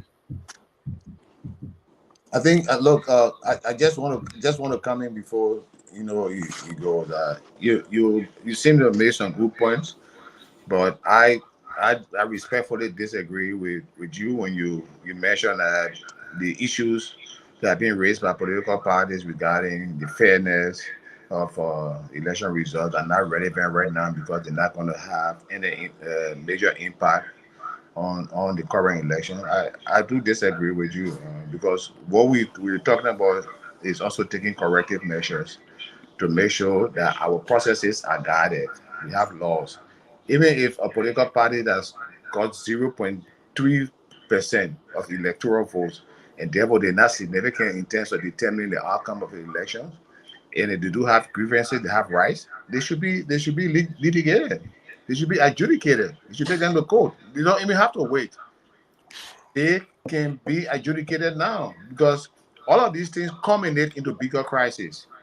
Whenever a section of your population feel disenfranchised, feel aggrieved, feel cut off from the political stream, feel denied of their voices and rights, that all of those things can lead to chaos. So they need to be corrected, whether there's a widespread pattern of Mhm. the accusation or not. The fact is, if they go against the electoral laws, they're not supposed to happen. They have the right to seek adjudication, and they should be corrected. Okay, we all understand the expenses involved in election, so there's a clear standing rule. If the grievances or the accusation of a particular election are not widespread and will not substantially affect the result of the election, they will allow that election to go or the election result to stand, but they will adjudicate the accusations, and that's what we should be talking about. It doesn't matter whether they're going to send somebody into second place or third place. The determination has already been made. Yeah. Have two candidates going for the runoff, but there are other political parties that are aggrieved, who were in third, fourth, fifth, sixth, seventh, eighth, ninth, 10, and 18th place and 20th place. They do have some grievances. If they are legitimate, they are grievances that are supposed to be addressed and corrective measure taken, and people punished. People should be held accountable for those things. They be punished to make sure that we're not going to allow that. So that is very important going forward. Yeah, let me just say this. I'm not disputing that they have to be. Those that putting out the grievances, they have to be. It has to be looked into. I understand that. I don't know the nature of the grievance that is being put forth to the election commission. I don't know it. But I believe strongly it's not going to change any result at this point in time. But the grievance is there. I know it's going to be looked into, and I think probably maybe it's going to guide the process in the future. But I don't think it has any. I don't think it's going to change the results that the election commission has put forth out right now. But I know in the future. But you're missing the point. The point is not to change the election result right now. The point is to discourage a behavior like that from happening. It's the conduct. I understand Those things that. over time will culminate into bigger problems. It's not about changing the results No, right I now. understand that, but you see, that's what I'm saying. I don't know the nature of the grievances, but I know they're going to be looked into, and in the future, I know they're going to those grievances are going to be looked into, and in the future, at least it will guide the process as to how they can strengthen the political process or the election process. That's what I think going to happen, and, because if you carry a grievance to the national I legislature or think to the that's Senate, also. yeah. So I think to a Go large ahead. You can extent, land I your know it thoughts will on it. not change the results, but I know it's legitimate. I don't know the nature of the grievance, but I think those grievances will be looked into, and in the future, maybe it could guide the political process. When if there's anybody that it needs to be punished or so, maybe they will go ahead and say, okay, why you have to do this or do that, and maybe they will take them to court, and sue them. Why they have to do that? Like for instance, I said the election commission, especially within District 8 in Maserati County. I understand there was some people that went and took the tally sheet when it comes to Akaras Gray and the guy Prince told, and he went and put another number there. I understand that person was arrested and was put into prison. I don't know the outcome, the final result as to what happened, but I think some of these things is good for political party to raise these issues. And but in the long run, I think most of the issues that is being raised right now, I don't know if has any impact on the results, but I know it will be looked into, and in the future, it can be used to guide the process. That's all I'm saying.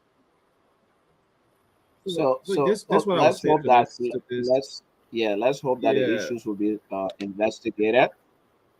Yeah. Let me Go ask ahead, something to Mike. this, Go ahead. Alfonso, because this is something that you and I talked about in the beginning of the show. This is not the Hmm. first time this has happened. It's not the first time. We've had Yep. elections. This is the fourth presidential election since the war ended, and these things have happened before. So, and with these complaints, there's been complaints put forth to NEC and the Supreme Court and the legislature on election irregularities, and nothing has been done to change anything. So, my question is this, and do we even have an archive of those? Does the NEC even have an archive of past incidences documented, irregularities that occurred during elections, and any actions they took after that to change, to make sure or prevent those situations from happening again? So it seems like it's the same thing over again from previous elections. Political parties complaining, they will come up and say, even if, I mean, they will have, some of them will have evidence for some things, they won't have evidence for some things, but they will present their grievances. Those grievances will go to court, they will get litigated, and then all of a sudden nothing happens. Next election comes about, the same thing happens again, and NEC will act like this is a brand new stuff. The political parties will act like this is a brand new stuff. So it is discouraging from my perspective to be going through this circle of something happening over and over, and nobody's taking action, but they're putting so much energy in it now, acting like something is going to happen after they present these findings. Nothing's going to happen. It's just the history of the level of incompetence we have in our country all around, from the political parties to the government, everywhere. That all these things happen and nobody take any action. Nobody. They're about to spend what Lanu and ALL and Cummings are saying that they will spend the money on forensic examiners to come and examine. That's just waste of money. You might as well take that money and give scholarships to kids in Liberia to go to school. Because from history, nothing's going to happen again. That's just the point I wanted to make. For me, I would say Thanks, Michael. And I think the key here is, go ahead.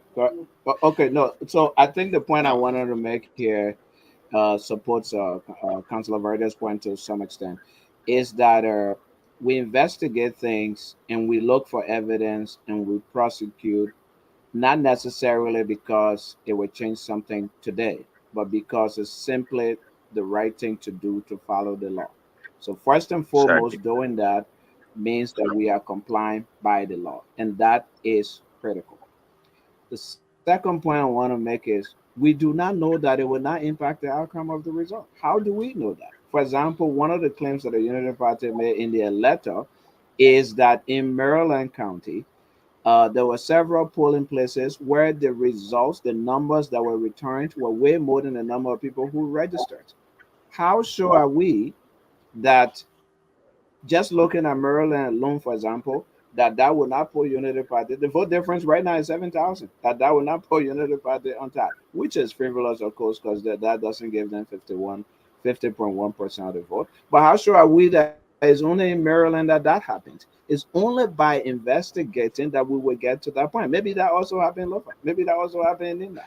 Maybe that happened in Montserrat as well. We don't know. So I think it would be premature to dismiss outright, oh, it's not going to, by the argument that, oh, it's unlikely to impact the outcome of the election, because we don't even know whether or not it impact the outcome of the election. I think the most important thing here is that the political parties who are claiming that the process is not transparent and not credible are failing, sorry, are failing to take advantage of the legal avenues and processes that are available to them. For example, CPP, LINU, and ALL wrote a letter asking the Election Commission to preserve ballot papers after the final result so they can then bring forensic experts. What would be the impact of that? They're not complaining before the Election Commission review board. They are not going to the Supreme Court. In fact, there's law that says 7 days after you can. They're not doing any one of that. So the Election Commission can just decide, no, we're not doing no forensic stuff. Then what happens? Again, for Unity Party, they wrote a letter citing these so-called irregularities, but then send recommendations to the next, saying these are recommendations, implement them during the second round. Again, they are not taking advantage of the available legal processes. NEC can say no, then what happens? So I think that's where the failure is on those political parties, the fact that they're not taking advantage. But we cannot say that because you are a political party, you must have all the resources to guide all of the places.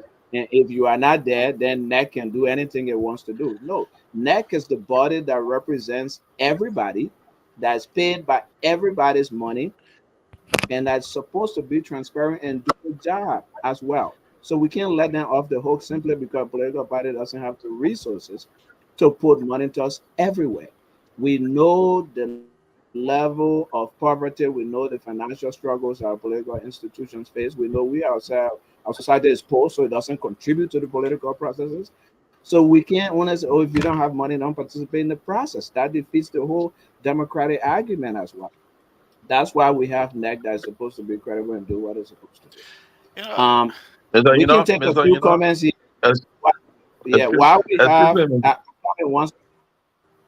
while we have Mr. Joe here, he can comment on this, and then I want us to go to the invalid votes process, because I think yes. that's one of the places that has some expertise as well, and then we can go back to the other topic later. But while we have him, I wanted to bring up the issue of invalid votes. After, of course, he comments on this if he wants to. Yep. Go Thank, ahead, Mr. J. thank you, Mr. Yuna. Thank you, Mr. Yuna. Oh, listen. Like I indicated from the start of my statement, there are processes laid down through the law that anybody who feel agrees can take. If you go to election and you find out there's irregularity right there, and you have your representative there, they can request complaint from the presiding officer. Everything is available on site. File your complaint and state, and this is says this is XYZ. I have noticed, and we are filing complaint. I'm filing complaint on behalf of political X or political B. The processes are there, and Liberian people need to take care of those stuff. It's not about election violence. It's seen, we have seen the impact. It's not just going on press and writing a letter to NER and say this is what we observe. Political parties that are indicated from the beginning get the results before NER can even begin to count.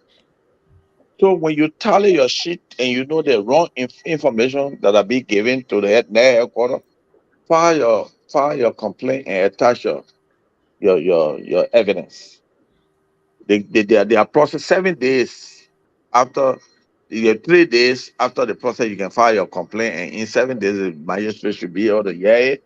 If you're not feeling satisfied with the process, you will take an appeal to the board, and the board will hear it. The election complaints are not finalized by NEC. Supreme Court is the final decision making in the process. You file your case straight to the Supreme Court. Supreme Court, even though it doesn't take evidence, but they rely on the evidence that were provided from the onset to make decision. And so that's what parties need to take advantage of. It's not about speculating. Don't Exactly. speculate. I listened to other party complaints, and I was wondering why are they not taking advantage of their presence to the polling center to present evidence, even if you don't mind put it in the press. Yeah. The press will listen to you. Now coming to net responsibility. I think I don't know what's going on right now, but I think they did a pretty good job in this election, given the circumstances that they went through. They had a team, even though she got some inexperienced people there, but they did pretty good job. They did pretty good job looking at when they got the money to put the system in place and what they went through. So we all should get to the bottom. If they are cheating, the cheating will be found out. It shouldn't be about that. But the part of the matter, the fact that there no case going to the Supreme Court or no case going to the next. I don't know for a fact if there anybody that filed complaint and that the fact that it's just talking, that means there's no substantial evidence, like Councilor Vodia said, to present on the case. But there are processes available to them that they need to understand. They should understand because the processes are available to them. They need to participate to the point that they need to send their staff, their their participants to go and participate in various trainings at the election commission to understand how electoral processes work. So that's what they need to do. And that's why I ask other talk show hosts, encourage participants, political party come here, tell or how far you went to understanding the electoral process of Liberia Election Commission. Most of them don't understand it. I can tell you when I ran 2017 election, before I went to NEC,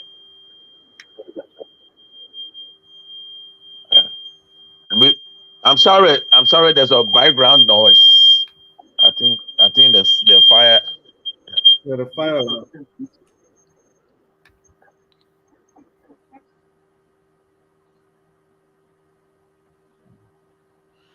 So let me just say that, Yuma. Can I just say this? Hello? Yeah, go ahead. Yeah, Yeah, go ahead. like what Joe is saying, because I feel strongly that political party has responsibility to do when it comes to the election process. Look what the kid from Unity Party did in District 8. He knew that something like that could likely happen and other things. Probably he knew. So he makes sure that all the polling places he had represented there, making sure that they get the final tally, the final results from every polling booth, and he collected all the results. He was announcing before the election commission even announced that he had won the election. Because he knew all the tally sheet were in his possession. That he had won the election, he had tallied his votes and other things, and there's nothing anybody else could do to change the result because he had all the tally sheet.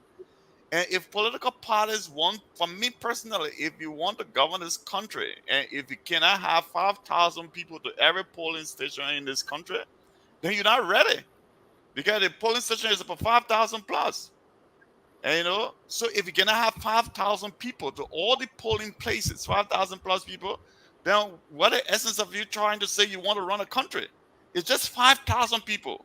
Just 5,000 people. And you can't get the 5,000 people to every polling station around the country and other thing. And then when the result come out, you say there was stuff in Ballot and other thing.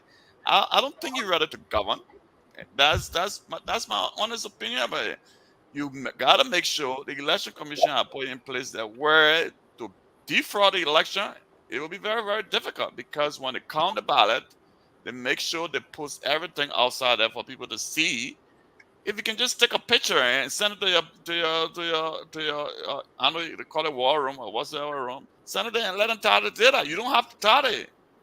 And just take a picture, send it to your war room and other thing and tally the data. But I mean, when political party start make, I think most of the people that try to come out with the issue, when they know that they're losing the election, they will make some of this issue relevant. But I just think, look, political party has a responsibility as well as the government to make sure that every election process is free, fair, and transparent. So, I mean, I know the allegation they made is legitimate. I don't know the nature of the allegation. I don't know the what's the allegation here about, but I know they're going to be looking to, and maybe it will guide the process in the future. But we all have a responsibility: political party, government, and citizen as well. We all have a responsibility to ensure that our process is free, fair, and transparent. Yeah. So since we still have Mr. Joe here, Mr. Joe has been talking about how well the current election commission did. I want to ask him questions around that because I don't think they did that well. But again, he can answer to that. For example, just look on the screen. For the presidential election, there are about 114,000 invalid ballots cast. For the senatorial contest, that 128,694. If you combine the presidential race and the senatorial races, you have 243,333 invalid votes. That is very significant to me. And that's not all. When you go down the line to House races that involved House of Representatives, you have even more. For example, I was just doing the numbers while we were talking here. If you go to, let me see, let me begin. Let me do the big counters first. If you go to Monserrato, invalid votes are 40,703. You go to Nimba, invalid votes are 13,011. You go to Bond County, invalid votes are 13,258. You go to Margibi, invalid votes are 9,320. If you put all of these numbers together, and I'm adding the numbers as we go along, and I'll give a ballpark figure before we end.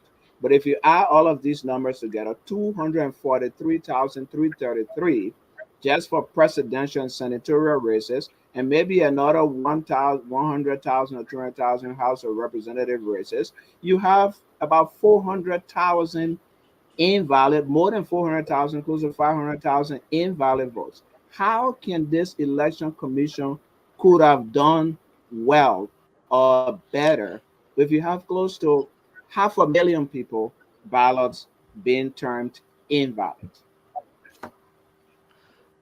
For me, I don't like the way you presented the numbers. I think if you present a number like that, you should compare it with the previous elections for us to be able to understand it. You can And go ahead and present it your way, Benedict. Yeah, present it a you know, way that you can understand or because that the if you public look can at the understand. invalid votes, And do just from that.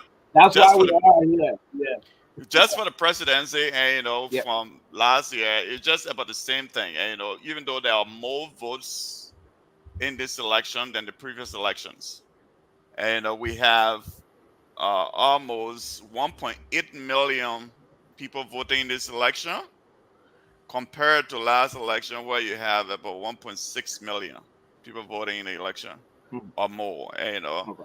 And when you look at the invalid votes, it's just about the same thing as to the last election, and it's just about 6% for both But and before both you election. continue, Benedict, I'm not Yeah. Benedict. Before you continue, sorry. I hope you are not setting our invalid votes numbers from last election as the yardstick as the best that we can do. To say, oh, this is almost the same from last time, so we're doing good. I hope that's not where you're going. So, but when you when I mean to gauge the number and to know the performance as to you got to compare the two election cycles, and you can just look at the election cycle and say, oh, Not this as and well. We can do bad. We can do bad in both though. We can do bad in both. So we can say because it yeah, I was mean, yeah, this but one, then therefore, then and which it's one you this one, consider therefore it's bad okay. if you Yeah. for me, once you compare numbers, and then you can be I able to think know that what both what. circles. I think the both circles are bad. I don't think that because it's the same. We we got 5%, 7%, or 8% invalid vote the last time. We got 8% this time, so we okay. Is that your argument? It's not my argument. What I'm saying is that you have to compare the totality of the election results. You got to look at the invalid votes. You got to look at uh, the total votes, and then compare the number and see which one stands out and which one, if there was an improvement from last election, and then say, okay, there was some slight improvement. If there was no improvement, then we can deduce that. Look, and I don't think the election was and the election commission did well, but we have to compare all these things then. And, but we can just take the invalid vote and say because uh, this high number of invalid, 114,000 invalid votes, and we say that the elections commission they didn't do well. For me, I'm not here to say they did well or they didn't do well. Or I'm trying to say that look, we have to compare these numbers. If we compare these numbers and see how they look like, and then we can come up with a conclusion and say, look, the election commission they didn't do well or they did well than previous elections.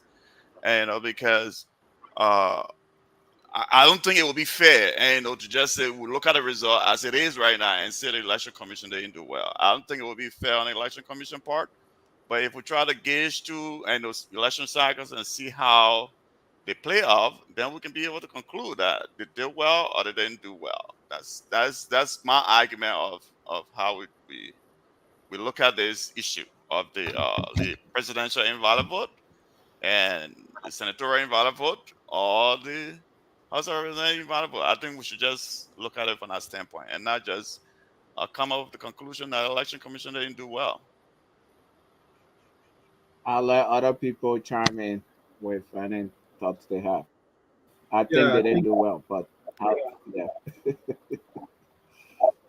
Go ahead, Mike.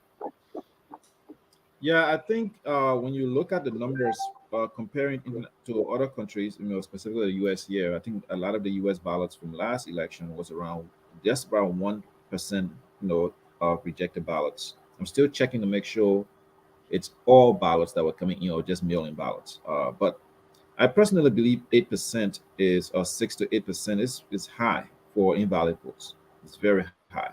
We don't know exactly the reason why those we had those numbers, but even if we compare it to previous election numbers, and let's say previous election was 9%, and then now we're coming into 8%, we still cannot say they did well, you know.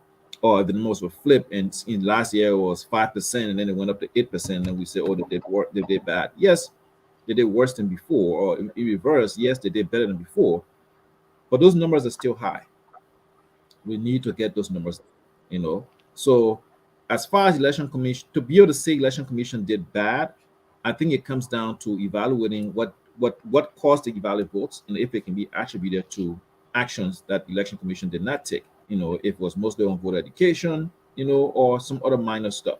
So we can't specifically say yet if the election commission did bad or not if we don't know what the majority of the issue of the invalid votes were. If it's something that has Can to do with voter education, that we can attribute to the lack of education by the National Election Commission, or if it's just the political parties, or people were just confused as to who to vote for, because they couldn't recognize their candidates, and then when they finally recognize their candidates, they jump in between and stuff like that. There's a lot of reasons why we could get invalid votes, but it is high, and for national elections, those numbers are high, and it's not good. can I say something to that, if you don't mind? Mm. Yes, sure. Uh, in 2017, we had a very interesting spectacle during our electoral process. We did a voter registration, we did a publicity to the election, and we talk about finding your name. If you can't find your name on a board, go to the phone and do stuff. What we found out during our after the election lesson learned is that the issue is a national issue. We got some educated people that came and interpret all of those data, and we found out that it's the level of illiteracy in our country Mhm. that is contributing to all of these things. That invalid vote number that is not improving is a national issue. People are not able to read and make sense of of, of things under our secret ballot doctrine. You understand? I can't take my mom and put her in the room by herself and say and go and cast a vote for somebody, and she go in there and does the right thing. It's that what it says to me. So can we take our electoral process from next little bit? I mean, civil society, civil education process from next little bit and take it back to our classroom and take it to our communities and provide education? Is it necessary? I think so. We need to look at it that way. Yeah, I just want to Totally buttress. agree. Yeah, I just want to buttress totally Joey. agree. Yeah. Go ahead. Go ahead. No, Go I ahead. just want to buttress Joe too. When it comes to the invalid vote, it consistently it's been like that almost three election cycle around 5%.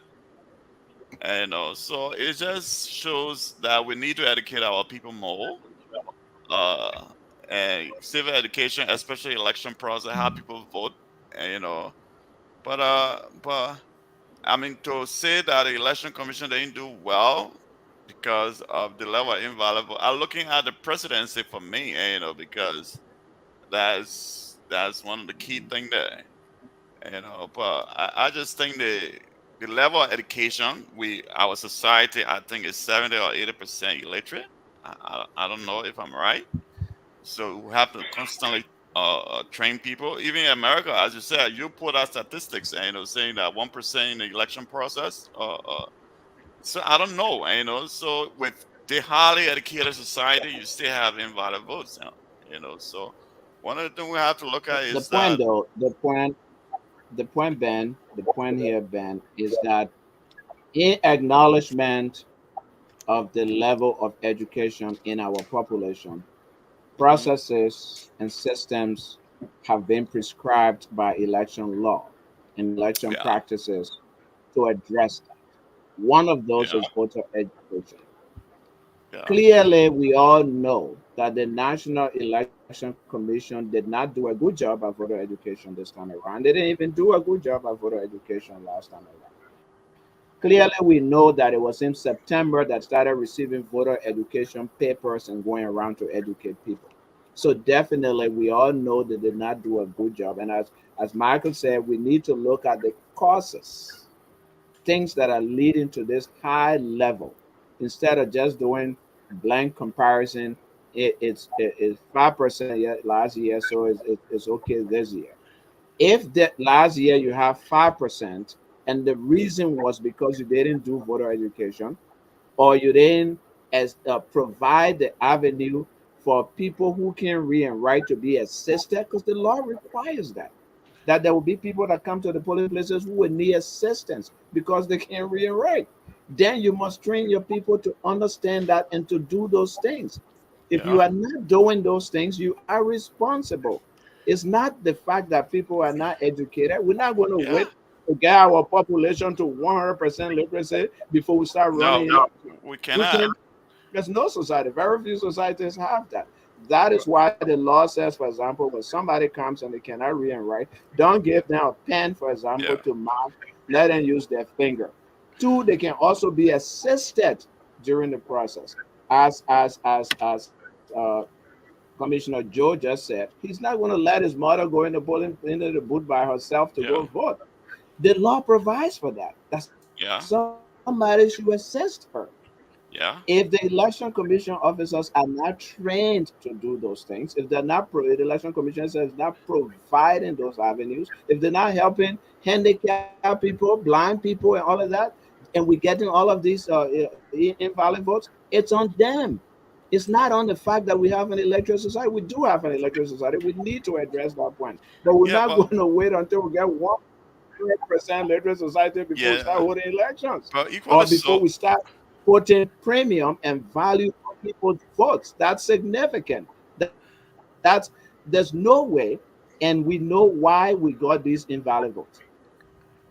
The election commission did not do voter education ahead of time as they should have done.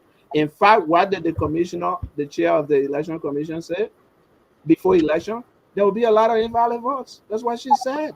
Rather than doing something to address it, she expressed that it would be. And we have this. And we should excuse them? I disagree. No, I'm not saying we should excuse them, but can I Congress Raider, you say just came that? back in. Did you want to come in? Yeah, look, this is a very important point, and that statement from the chairperson of the election commission, you know, pre-stating and calling out, saying clearly that we are going to have invalid vote, is a statement of uh, of not performing your responsibility. You know, I agree that we need to not introduce, but we need to make sure we have civic education in school. You know, for students to get to understand our civic responsibility and emphasize the issue of voting. But here's what important: voters registration, voters education is an election activity.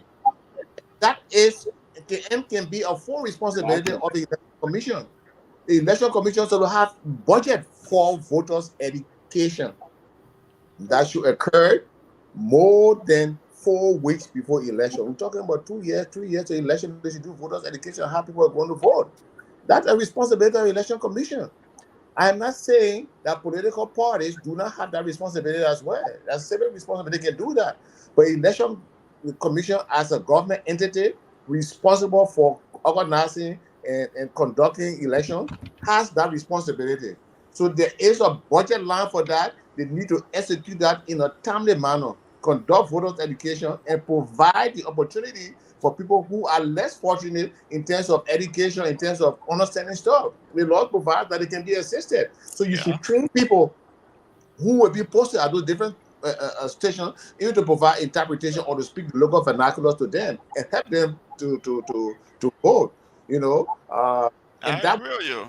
substantially it will reduce substantially the whole this figure for invalid vote. That's a responsibility of the election commission. I don't I, see we I, should Gerald, that. I do agree with you.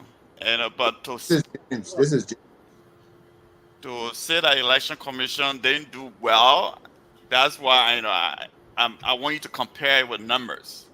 And instead of you just saying the election commission didn't do well, it's the election commission's responsibility to educate people. Yes, I understand that.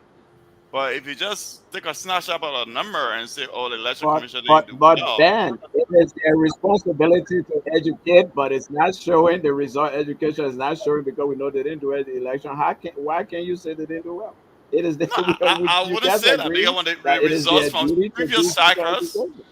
the result from previous cycles says Mm. that, and at least there's some improvement. That one of the reason why, so if we just take a number and say, oh, the because of the invalid, but the election commission didn't do well, and I would tend to disagree with you. And I don't want to say they did well or they didn't do well, but how can we improve upon those invalid votes? How can next election cycle? How can we reduce that number? That's one of the things we should be looking at. But we can't. I don't want to say the election commission they didn't do well, but we Yeah, see the invalid vote, I would, I 114,000. would not, I would not cast a black ballot, just across the board and say they didn't do well. But Okay, you see. speaking specifically to voters' I, education, I, I think the performance in terms of voter education is reflected in the number of invalid votes. and that's why, and it's based upon that. I said in terms of invalid votes, they did not do well. They did not do well in Uh, terms of voter education. Voter education, by the way, as the councilor said, is the responsibility of the election commission. It's not if you, civic education. I'm coming. I'm coming. yeah, Civic education teaches you basically love your country, you are a citizen, your citizenship, blah blah blah. When it comes to voter education, it has to do with how you mark your ballot so it counts, what constitutes valid and invalid vote, who can assist somebody. Though that's voter education. That's the responsibility, primary responsibility of the National Election Commission.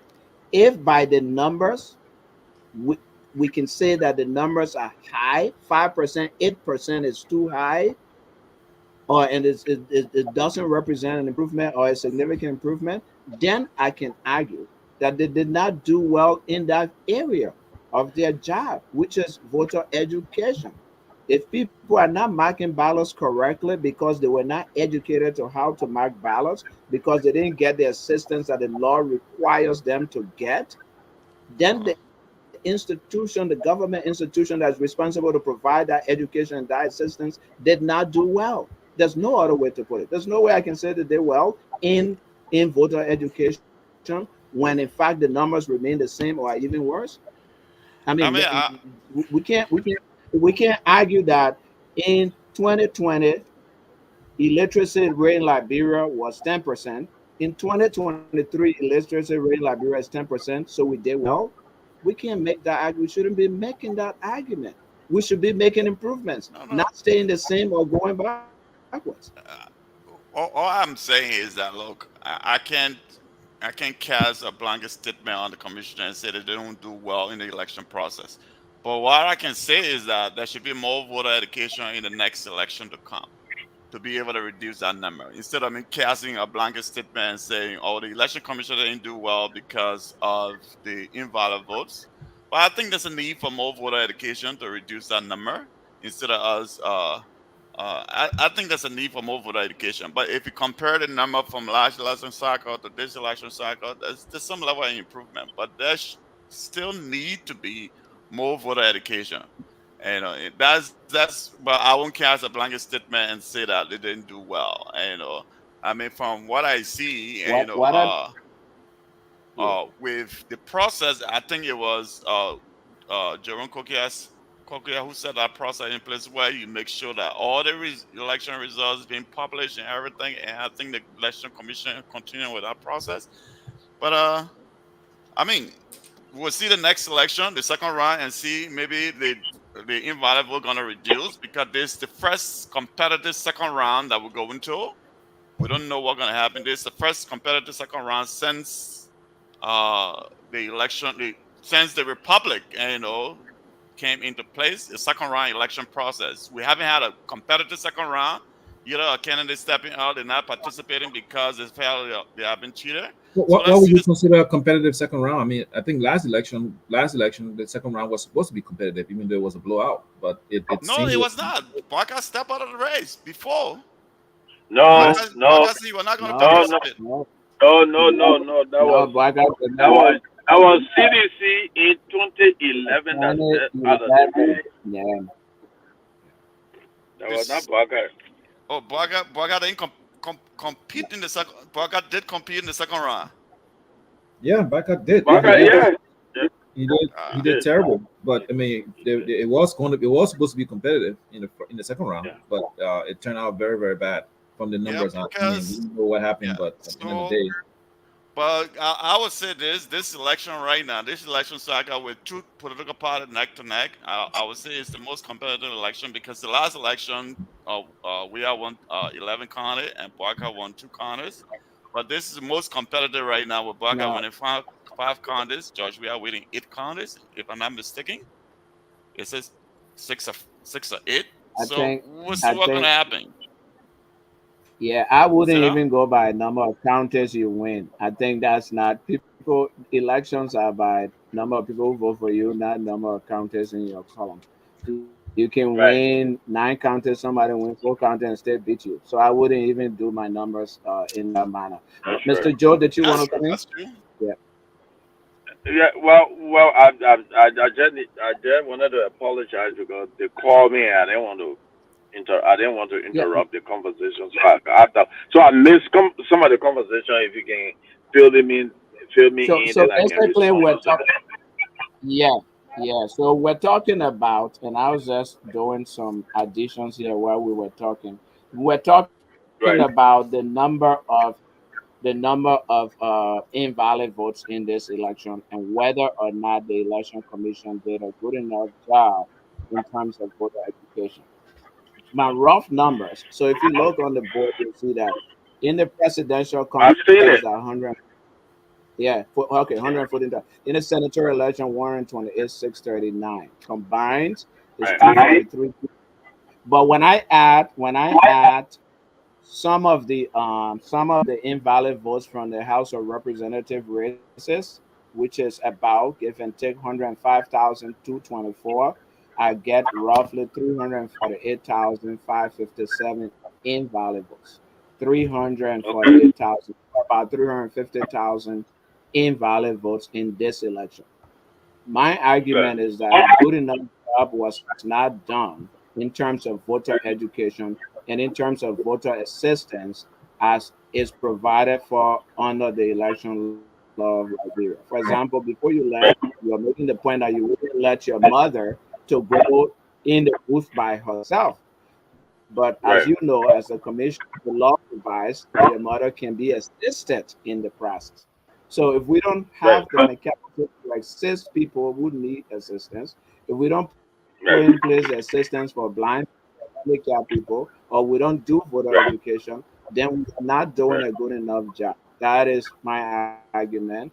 Of course, Right. Bennett is saying, the numbers from last time are almost the same this time, so they're doing a good job. But that's where we are. And you being the commissioner, what is usually in your experience, what's responsible for invalid votes, and how can we address the problem? Okay. Joe, before you You comment, found. Joe, before you comment, let me just make that one statement. I think before you left the program, you said, given the circumstances that the election commission had, they did a pretty good job. I think that was your last statement you made before, and I tend to agree with you too. And that's the reason why I said, look, if you present a number like this and say election commission didn't do well, I mean, it's better you compare it with other election cycles and see. Okay. All right. This is my experience. The law provides assisting people to to go to polling center to vote. The law also prohibits somebody interfering with somebody voting process. Meaning, you can even if my mom doesn't know anything, I can't take her to the polling center and say, "Oh, this is who you should vote for." You know what I'm saying? She may have the intention to vote for me. You know what I'm saying? And then she gets to the polling center and she can't follow the listing of name chronologically or vertically or whatever the situation is. All of that thing is cumbersome for them. So they get there, you might tell the person, oh, when you go over there, the number two person is the person you vote for. Man, he's number two. Just look at number two. And they get there and they already know that number two, but they don't know how number two look like. And they go scribe something on between number two and number three. So that's why I spoke to the process of people not being educated. They no formal education or they don't. Hello, are you hearing me? Hello, hello, are you guys We hearing can me? hear you. Yeah, I Yeah, can yeah, hear you. yeah, yeah. Yeah. Yes, we In hearing the you. Yeah, in the yeah, fine. absence of properly addressing the issue, there will Okay, always be huge number yeah, of from up. invalid votes. There always be huge number of invalid Okay, votes, then go. and it speaks to our national educational process. I remember we got some high school graduates trained there so that they can they can go and work at various centers. Those very high school graduate students could not tell the difference between, they could not sequence numbers to find placement for people. Like for instance, Mr. Name is N, and you say all those from A to N are between number one to number 100. So if you go look at that sheet to look for your name between number one and number 100, you will find your polling centers to be polling center F. They go there, they will not know how to find or to follow sequence. So they come back and say, I don't know. My name is not on the list, or your name is not on the list. Your name is not on this list. So it speaks to bigger problem that a National Election Commission can afford to deal with. Yes, it's true that the Election Commission currently right now is supposed to provide voter education, but and honor our voter education program, we got vernacular program in all of the languages and dialects in Liberia. They talk, the people who speak Crown, people who speak Grebo, people who speak Battle during election process. What voter need to do, or that all election commission can do. That's what I'm saying. So that within that context, I said the commission did pretty good job, especially so when you know that the illiteracy rate in the country is growing inward, I mean backward, rather than getting more educated people. There are a lot of kids standing adult who don't know how to read and write, and who priority is not even there to say, let me make some efforts. So, Mr. Jordan, my question here will be, because this has been my point all along, the fact that we know all of these things. These are not new discoveries when it comes to Liberian election. Right, It's not new that Liberian people are not educated. It's not new that right, people will stuff the ballots. All these things are right, not new. So if the Liberian and that's one fault of our people, right? We are always forcing other systems in other countries on ourselves, when right, we're not prepared for some of those systems, right? So right, we know that our people are not educated. 70, 80, 90, 1000%, or whatever it is, percentage of Liberians do not know how to read and write, cannot spell their own names or something like that. right, So right. what is the election commission doing or has done to make sure that they accommodate this level of education when it comes to our people? Because if they're not educated, how can you expect them to read the ballots, know their needs, supposed to start with M, so that they can be in this particular polling station? What process or system are we putting in place to accommodate these people with their lack of education? Because their skills should not be, oh, we're not educated, so this and that. No, we know that they're not educated. So we are the ones who are educated enough to develop a system to accommodate them. That's what good leadership and governance does. But if we're not doing it and we're putting the onus on them and we're not giving them schools to educate themselves, then who's to blame? In addition So to that, Michael, to support your point, we know that one of two things we can do. We can make a national decision that our people not educated get invalid vote, therefore let's not vote. Let's not vote the way we voted. Maybe let's go back to people standing in line and voting. Maybe we'll go back to that. Or maybe we devise, as you said, systems and practices by which we educate our people to vote. And I believe a major responsibility of voter education falls on the National Elections Commission. Civic education, yes, is very important. But civic education in a civics class doesn't tell somebody how to mark the ballot, for example. A civic education might not tell you you can use a thumbprint or a pen and don't write in the middle. That's voter education. And that is the responsibility, the government body responsible for that is the National Elections Commission. The National Election Commission, knowing that we have 70% illiteracy rate, people who can read and write, supposed to devise policies and practices and programs by which they can educate the people and assess the people. Part of the education is, ma, if you don't know how to mark the ballot, you know you have a right to carry somebody with you, your son or whoever, somebody you trust, to help you to mark the ballot. That's part of the education. It's not just telling the woman say go pick number two or number three, because she might not know number two or number three as the commissioner rightfully said.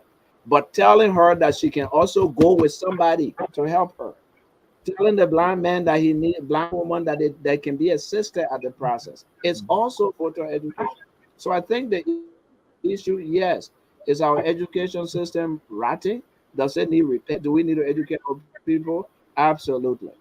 But we're still running elections. So we got to find a way to drop the numbers down and not just blame the fact that our people they didn't go to school, because we already know they didn't go to school. Okay. So so it will require a couple of steps that we need to take as national leaders, as government. Uh, Number one, to begin with, civil society is the responsibility of civil society to educate people on elections. It's done. You and myself in America is done. It's done in the classroom.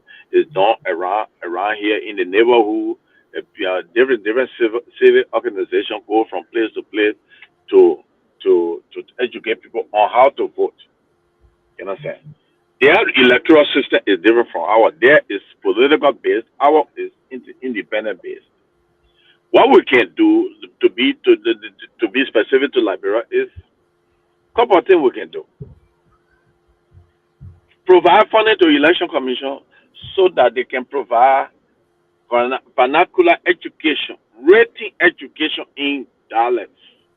In Crown, they got it written and teach people in Crown what number two means and how to go and mark a ballot, what marking a ballot means for them. All that thing costs money. So now, as national leader, those are the areas our focus should be. How to pass, first of all, to begin with, legislation should pass a law and say National Election Commission should be funded, and the funding should the funding will be audited. I mean, any funds given to them will be audited. We want them to specifically focus on how to educate a lot of our people who are not school on marking ballots. I think that's my own layman view. I think it will solve some of the problem. Another thing we could do is what you say. If you choose to go to not go to secret ballot, as the current situation is, because our people don't even know what secret ballot is, and it becoming a national problem. People don't know how to mark ballot. 300 and some more thousand voters vote are through the window. Then the national leadership, the legislatures, the civil society, the political party need to come together and have a conversation and see whether hair count electoral process will help us. But as it stands, to me, the final resolution to this thing is add adequate funding to election commission to do what it needs to do. You can get in. They ask for $500, you get in $125, and you tell them to do, because my experience at the commission for voter education is the most expensive. Everybody won't come and take money from you for services that they will not be able to deliver. You understand? So that's how I see it. Is my explanation make sense? In that, maybe to some extent, but not in the case to me, when you talk about maybe the legislature is supposed to pass a law, to specifically say there should be voters education, election commission will get this money. I mean, we already have the laws. Like we emphasize, voter education is a responsibility of the election commission. The election Right. commission is budget that is submitted to the national legislature. You put Right. it in those education for social and program and identify what that money is for. The law already provides net responsibility. The net has that responsibility. We don't need no other laws. You see, anytime we think that laws can solve our problem, It's not new laws that solve the problem. It's implementation and how Okay. establish the laws and generate power from it. I'll give you one simple example. When I headed the Liberia Anti-Corruption Commission, up for 5 years, the commission said they never arrested, no lawmaker, never arrested anybody who was seen as executive officer. You Right. know, the issue when I got there, I interpreted the act establishing the LCC as Right. to arrest people. So when we Right. effected an arrest of representative, the late representative Lawrence. Adolf Lawrence, there was an issue. People challenged us, and we went to court. And based on our argument and what the law says that the commission should have police power, it was ruled that yeah, we had the power to arrest people. So we did that. Only then Right. arrested anybody. Then also Okay.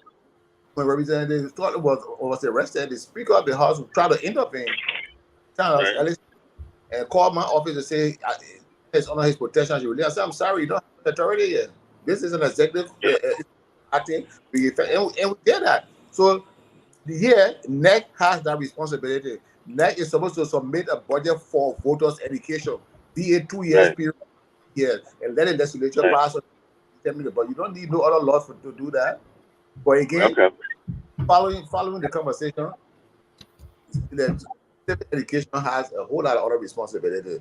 But for me, I'm Right. attention to improving the quality of elections through voting. To improve Okay. that, use substantially the amount of invalid vote. NEC needs specific voter education to the populace. You know, we already understand, like somebody said, our people mostly are illiterate, so they're not going to be able to read and write. Yes, but they're intelligent. So when you teach them how to vote on voting days, they will go and vote. And there are other people who will be handicapped, who will be incompetent to understand some of those things at the point in time. That's why you have interpreters. You have somebody designated just to assist people who have these different disabilities. They want to vote Yeah. properly. You know, if they are aware that you can take your relative with you, you have one or another,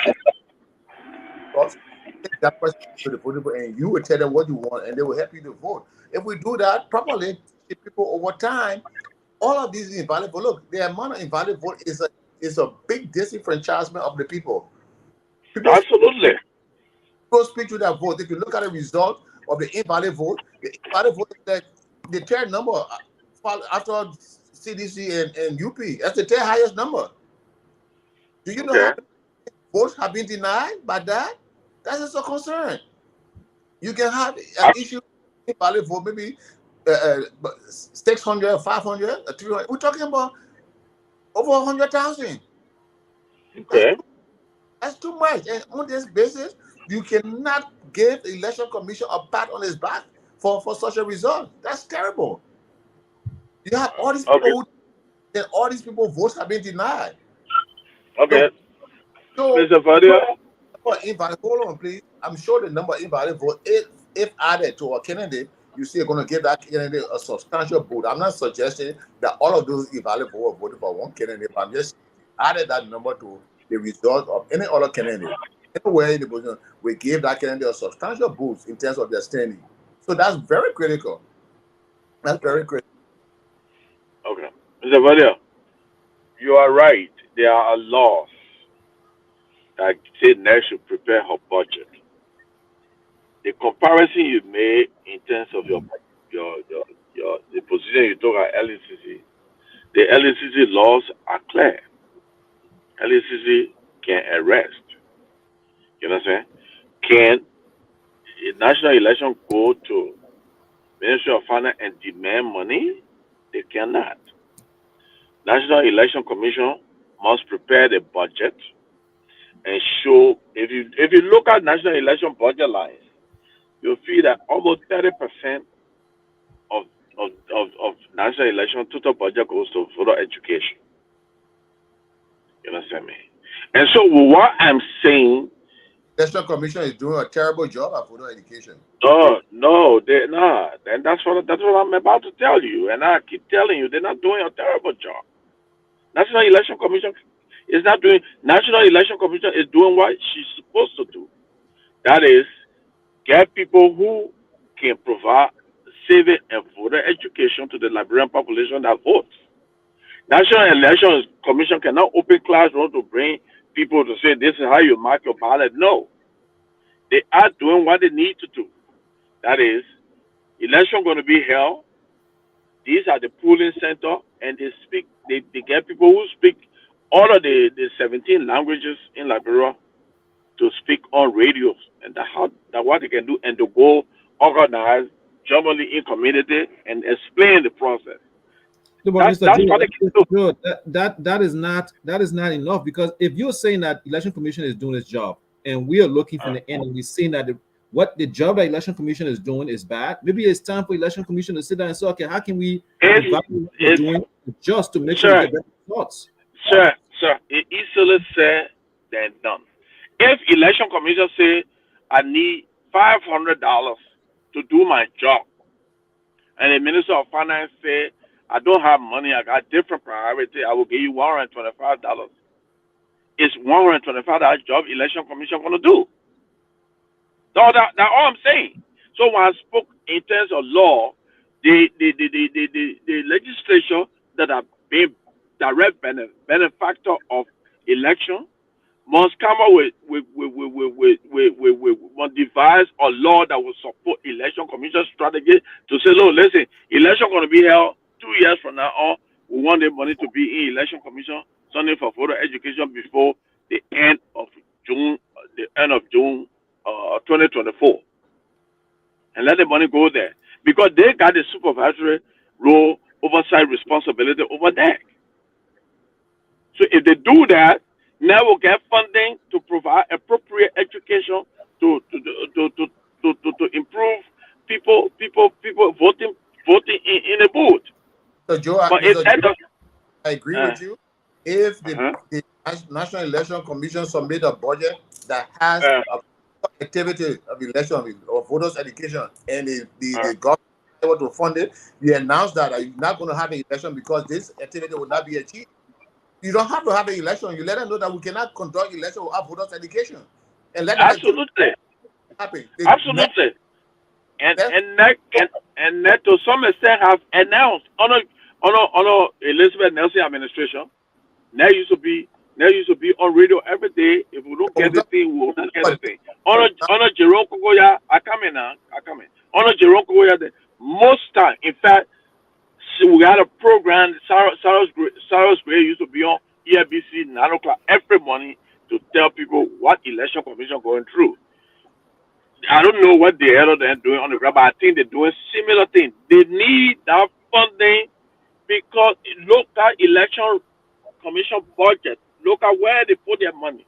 Bulk of the election money provided by government go on voter education. That's why we need a reg audit of the election commission. If you have more than 30% of the election commission budget going to voters education, and you're getting this kind of result from participating, that's an issue. That's a big. That's what I'm saying. Go and audit election commission. You will find out that 30% of the budget of the election commission budget go to Sunny. You will also find out when you audit, you will also find out that you will not even get 11% of total receipt from government to go to voter education. You know what I'm saying? So if we get I'm not at the election commission, but what I know is if election commission is properly funded, some of the major lines and there are provisions that the committee on election at the house can sit down with net officials and say this is where you need, this is where we'll get funding for you to improve our voting process. I mean, the commission budget is transparent. It's up on it on the way they spend the money is on the internet. All that I'm saying is election commission got a responsibility to provide voter education in Liberia. The government funds the voter education even to 75%. There will be good work done, but they are working within the current. They are doing their best within the current capacity that they have. That's what I'm saying. Okay, that's honest too, but then the commission So has to so Commissioner, its Yeah. budget. It has a responsibility to make that the budget is funded. If it's not funded to the extent where they can actually do an effective job, they need to let the Liberian people know. And actually, election activities can be halted if a critical activity like voter education doesn't take place. That election process can be halted because it's critical to what we do. But gentlemen, I think True. the discussion has been very good, and I thank Mr. Joe for coming yeah. in inside. I have to leave for Mhm, now mhm. because I wanted to utilize. I want to utilize. Don't let him go yet. I want to utilize him on a few more things before he leaves. not I hope no, you're not letting him Mr. go. Joe is not He said he has. Mr. I told Mr. Verde, I'm always available. Always. That's Liberia is my interest. Liberia is my country.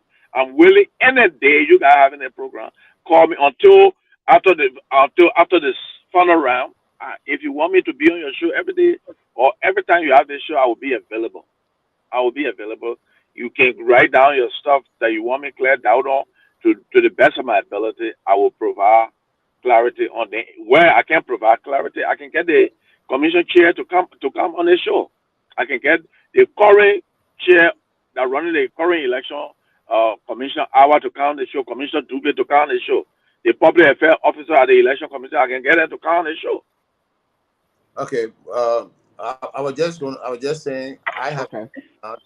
Mr. Joe can continue and you all continue, but I have to leave now because I have something very urgent to take care, and hopefully we'll be together next week. Alfonso Yeah, and yeah. No, we'll be leaving, but we'll be leaving. Yeah, yeah, yeah. Michael okay, and so Benedict. No, thank you. No, we'll be leaving 7 minutes. We'll be leaving by 5:15 East Coast time. So in seven okay, minutes. I have to leave right now. But I So just wanted to bring the commissioner in on the. Okay, definitely. Thank you. Yeah. Next Sunday, grace of God. No, Commissioner, I wanted you to comment quickly on the issue of the way the election results are being announced.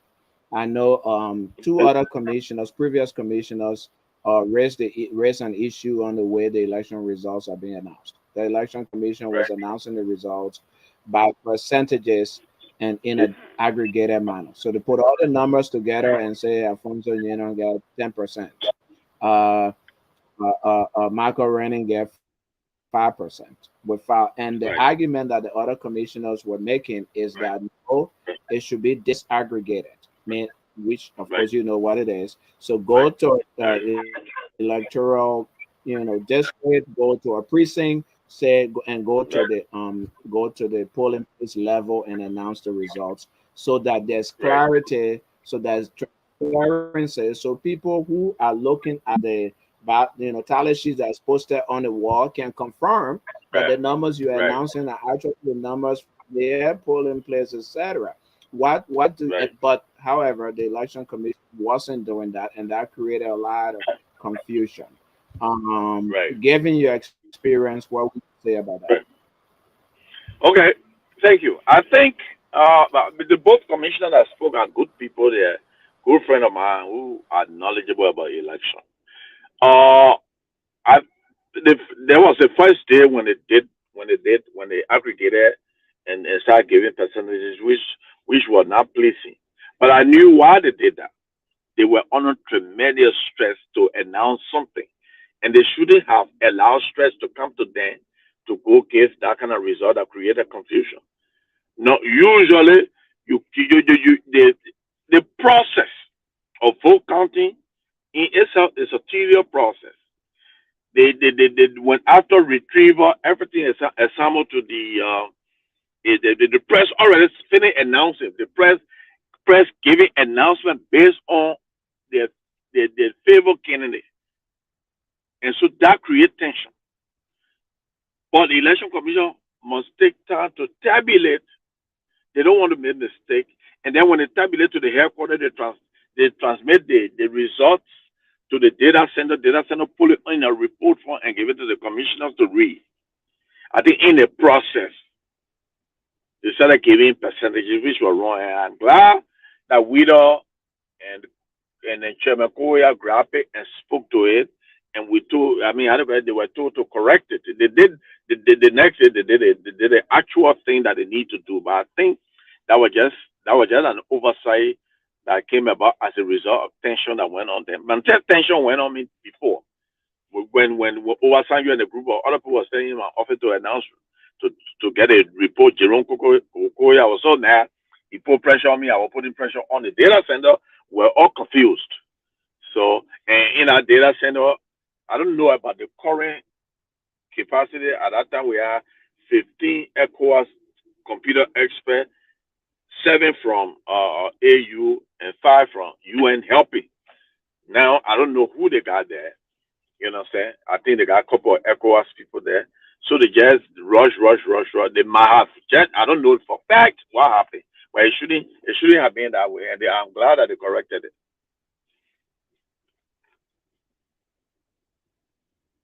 Hello? Somebody, you are muted. Yeah, I'm not hearing you. I got you. Yeah, Commissioner, thank you. One more point regarding how votes were declared invalid. So the EU observer mission reported that there were instances, multiple. In fact, let me read what they said directly. EU observers reported frequent cases with validity of ballots, where validity of ballots was disputed, and noted relatively high numbers of invalidated ballots, including those with clear intention of the voters. So clearly, the intent of the voter could be determined, but the election commission of officers still insisted and invalidated those votes against arguments by observers and other people. Can you speak to that? Yeah. If that, I haven't read the EU report because I haven't had the time to read, but I listened to the press conference briefly. If that is the case, the affected political parties should have filed complaint right there to the magistrate office, and that complaint can go all the way to the Supreme Court. A warrant, if their deliberate attempt to disenfranchise people is against the law, is against the Constitution. If it is glaring, and I'm sure if it is glaring and it gets to the board can overturn that decision to recount that ballot. So it's the political party should have filed complaint. It ain't filed complaint after 7 days, they lose the case. Does NEC have a responsibility in this case if it hears that some of its officers didn't do a good job to within itself go back and look at the numbers? So does it just have to wait for complaints? Yeah, they NEC for NEC to take that decision, they got to look at the impact on that particular center. You understand? If the report comes and there are irregularity on it, so they by right now supposed to constitute a committee. They got to stand by a group in the office there to investigate every report that comes from every center. They send them there, and the report is determined within 7-day period that hey, there is irregular. We done it several times when I was there. There was whole district that we had to recount in Nima County 2017 election. There were whole district that we had to if irregularity in a center constitute more than 2%, I mean more than 5%, automatic recount is authorized, or automatic authorization of conducting election in that center is authorized under our law.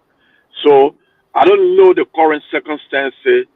I don't know what happened. I don't know which particular center it happened in, but by right next one, if the number is substantial, that constitute even about, in fact, when we were there, we brought it to 2%. If it about 2%, that's supposed to do automatic recount of that vote.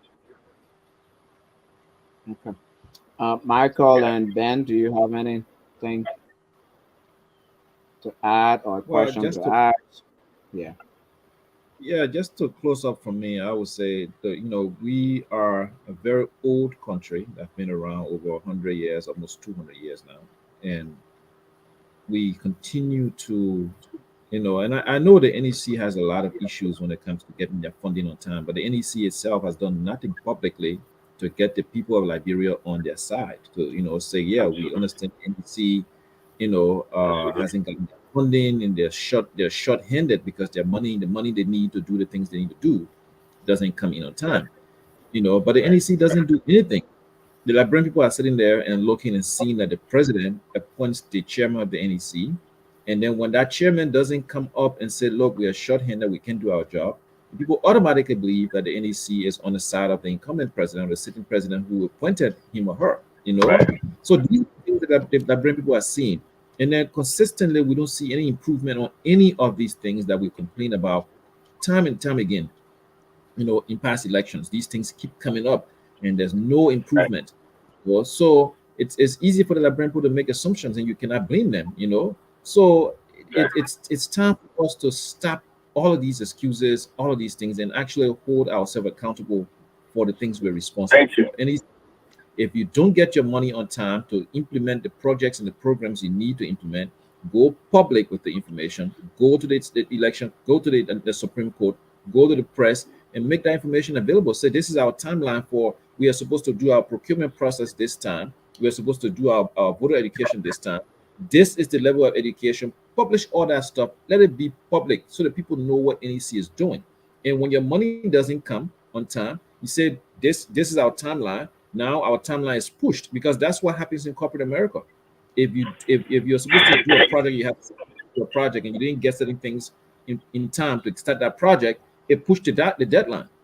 It pushes it. There's no way a company will give you contract. Say you have your business as a consultant, and a company gives you a contract to say, hey, all right, say you manufacture a car for us. You say, okay, I can manufacture this car in 6 months. I need $1 million, and the company come and give you $1 million 3 months later. You're going to tell them, say, well, I can't meet that original deadline. We have to push the date. Or is the reputation of your company on the line? And NEC needs to start taking some of these steps, or else they will take the blame for everything, and rightfully so. Yeah, for me, Yep. I would just like to say Liberia is a third world country, and I think things are improving gradually. And even the election process. I mean, I, face value, and with the circumstances that the election commission has to go through to pull money out of the finance ministry, out of the government to conduct some of our processes and other things, I just think, look, it's a very challenging situation. I mean, I lived in Liberia before. I know how it's challenging, and especially the government won't fiscal space to get the money to do certain things, and you have the president over there want to run some of his own project and other things. It makes it difficult for any institutions, or especially institutional election commission, to pull the level of resources that it will be needing to run elections. I mean, election is critical for any country. But I think there's always room for improvement. And the elections, the first one is held. We saw it. I think for some level there was no major complaints as previous elections and other things.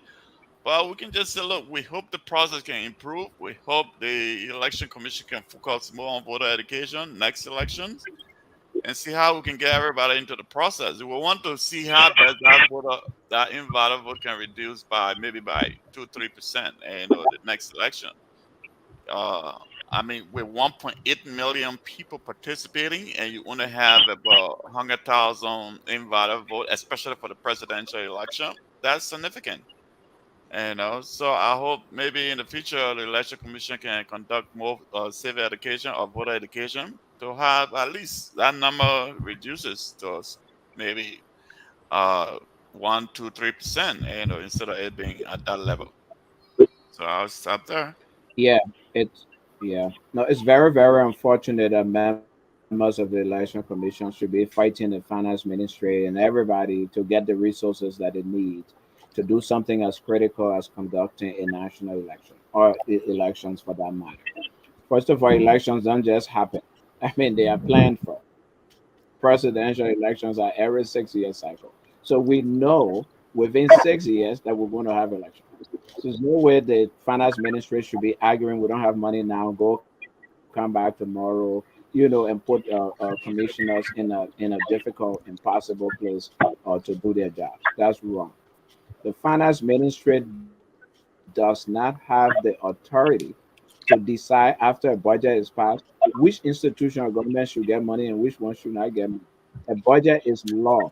Once it's passed by the legislature and signed by the president, it becomes law. Or the finance minister or the national bank or everybody the disbursement institutions need to do is to disburse. They have no authority to cut people budgets in the middle after it's been passed or whatever. If anything happens in the process, say we have a national disaster whereby they cannot generate the funding, they need to go back to the national legislature. They can't sit down in their offices and make that decision and pick favorites. Who should get money, which institution should get money, which institution shouldn't get money. It puts the election commission and commissioners in a difficult place. It disenfranchises people. 350,000 people votes were declared invalid. That's insane. That's crazy. Out of 1,800,000 people that voted, 350,000 people. That should not happen. That's totally unacceptable. I don't blame the commission entirely. I agree with what the commissioner is saying, that they're in a difficult situation and the legislature needs to act, and all of us in civil society need to to assist the election commission in its tasks. I was fortunate to be one of the founding members of LEOM, the Liberia Election Observers Network. And we practically the election commission, the Henry Andrews Commission, to run the 1997 election it was. I headed the voter education component for LEOM, and it was challenging and it was difficult. And I know what happened and what we went through. We trained people ahead of time. We have resources. The commission was saying that IFES and other people, NDI, NED pull out. They gave us resources, and with those resources, we started election voter education way ahead of time. We trained people. We put them all over the country, and we did. In fact, the idea, the concept, the poster sheet, the poster size of the ballot, so people know how their candidates look, where their positioning on the ballot is, in poster size was my idea. We developed that and we went around the country and educated people that people came Thank you. and people turned out and voted. In fact, one of the that was smart enough, NPP were very smart and they were lucky too. Taylor was number 7 among 14 candidates. So to make your point, Commissioner, that it's difficult to get people to vote. What the Taylor people did, they told the old people who can read, don't recognize number 7, go with 7 rocks in your hand. As soon as you go there, Thank say you. we won't vote for you, put the 7 down. You come from up, Taylor that 7. You come from down 7. They put 7 rock down to this person. So when all of these things, when civil society, when election commission, everybody comes together, and even political parties, and do our jobs, we can where we want. So yeah, I just wanted to make that point. Maybe close on it, but I want to thank you. We'll give you a time to close, but we want to thank you for coming. I will definitely reach out to you. You are an important resource for our show, and we'll be glad to have those other people you just named, the chair of the commission, the information officer, everybody on. But I'll talk to you during the week. But you have the opportunity to close. Thank you for inviting me. Liberia is our heart. Liberia is everything that we have. We're gonna Commissioner make Joe. sure. Yeah, yeah. I'm on. Are you guys hearing me? I Hello. Are you on Yes, mute? Okay. I said thank yes, you very much for inviting. I thank you very much, and I thank Mr. Vardio for inviting me on this show. I'm always available if you guys need me. In fact, we got a critical 16 days to go to the election period, especially on the election day. I will be around to do the play-by-play analysis of what going on in NEC, you know, with you. So thank you very much.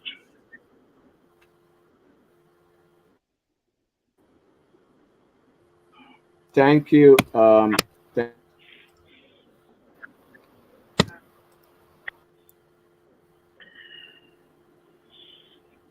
Crap. This this thing.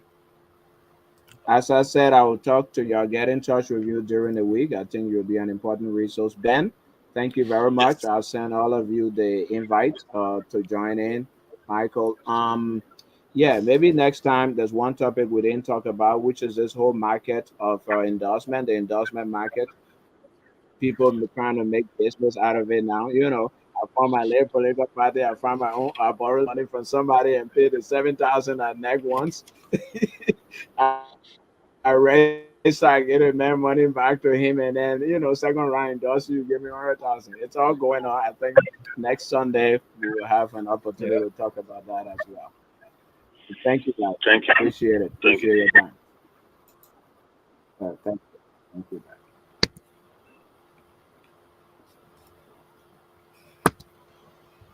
guys. Let me go see what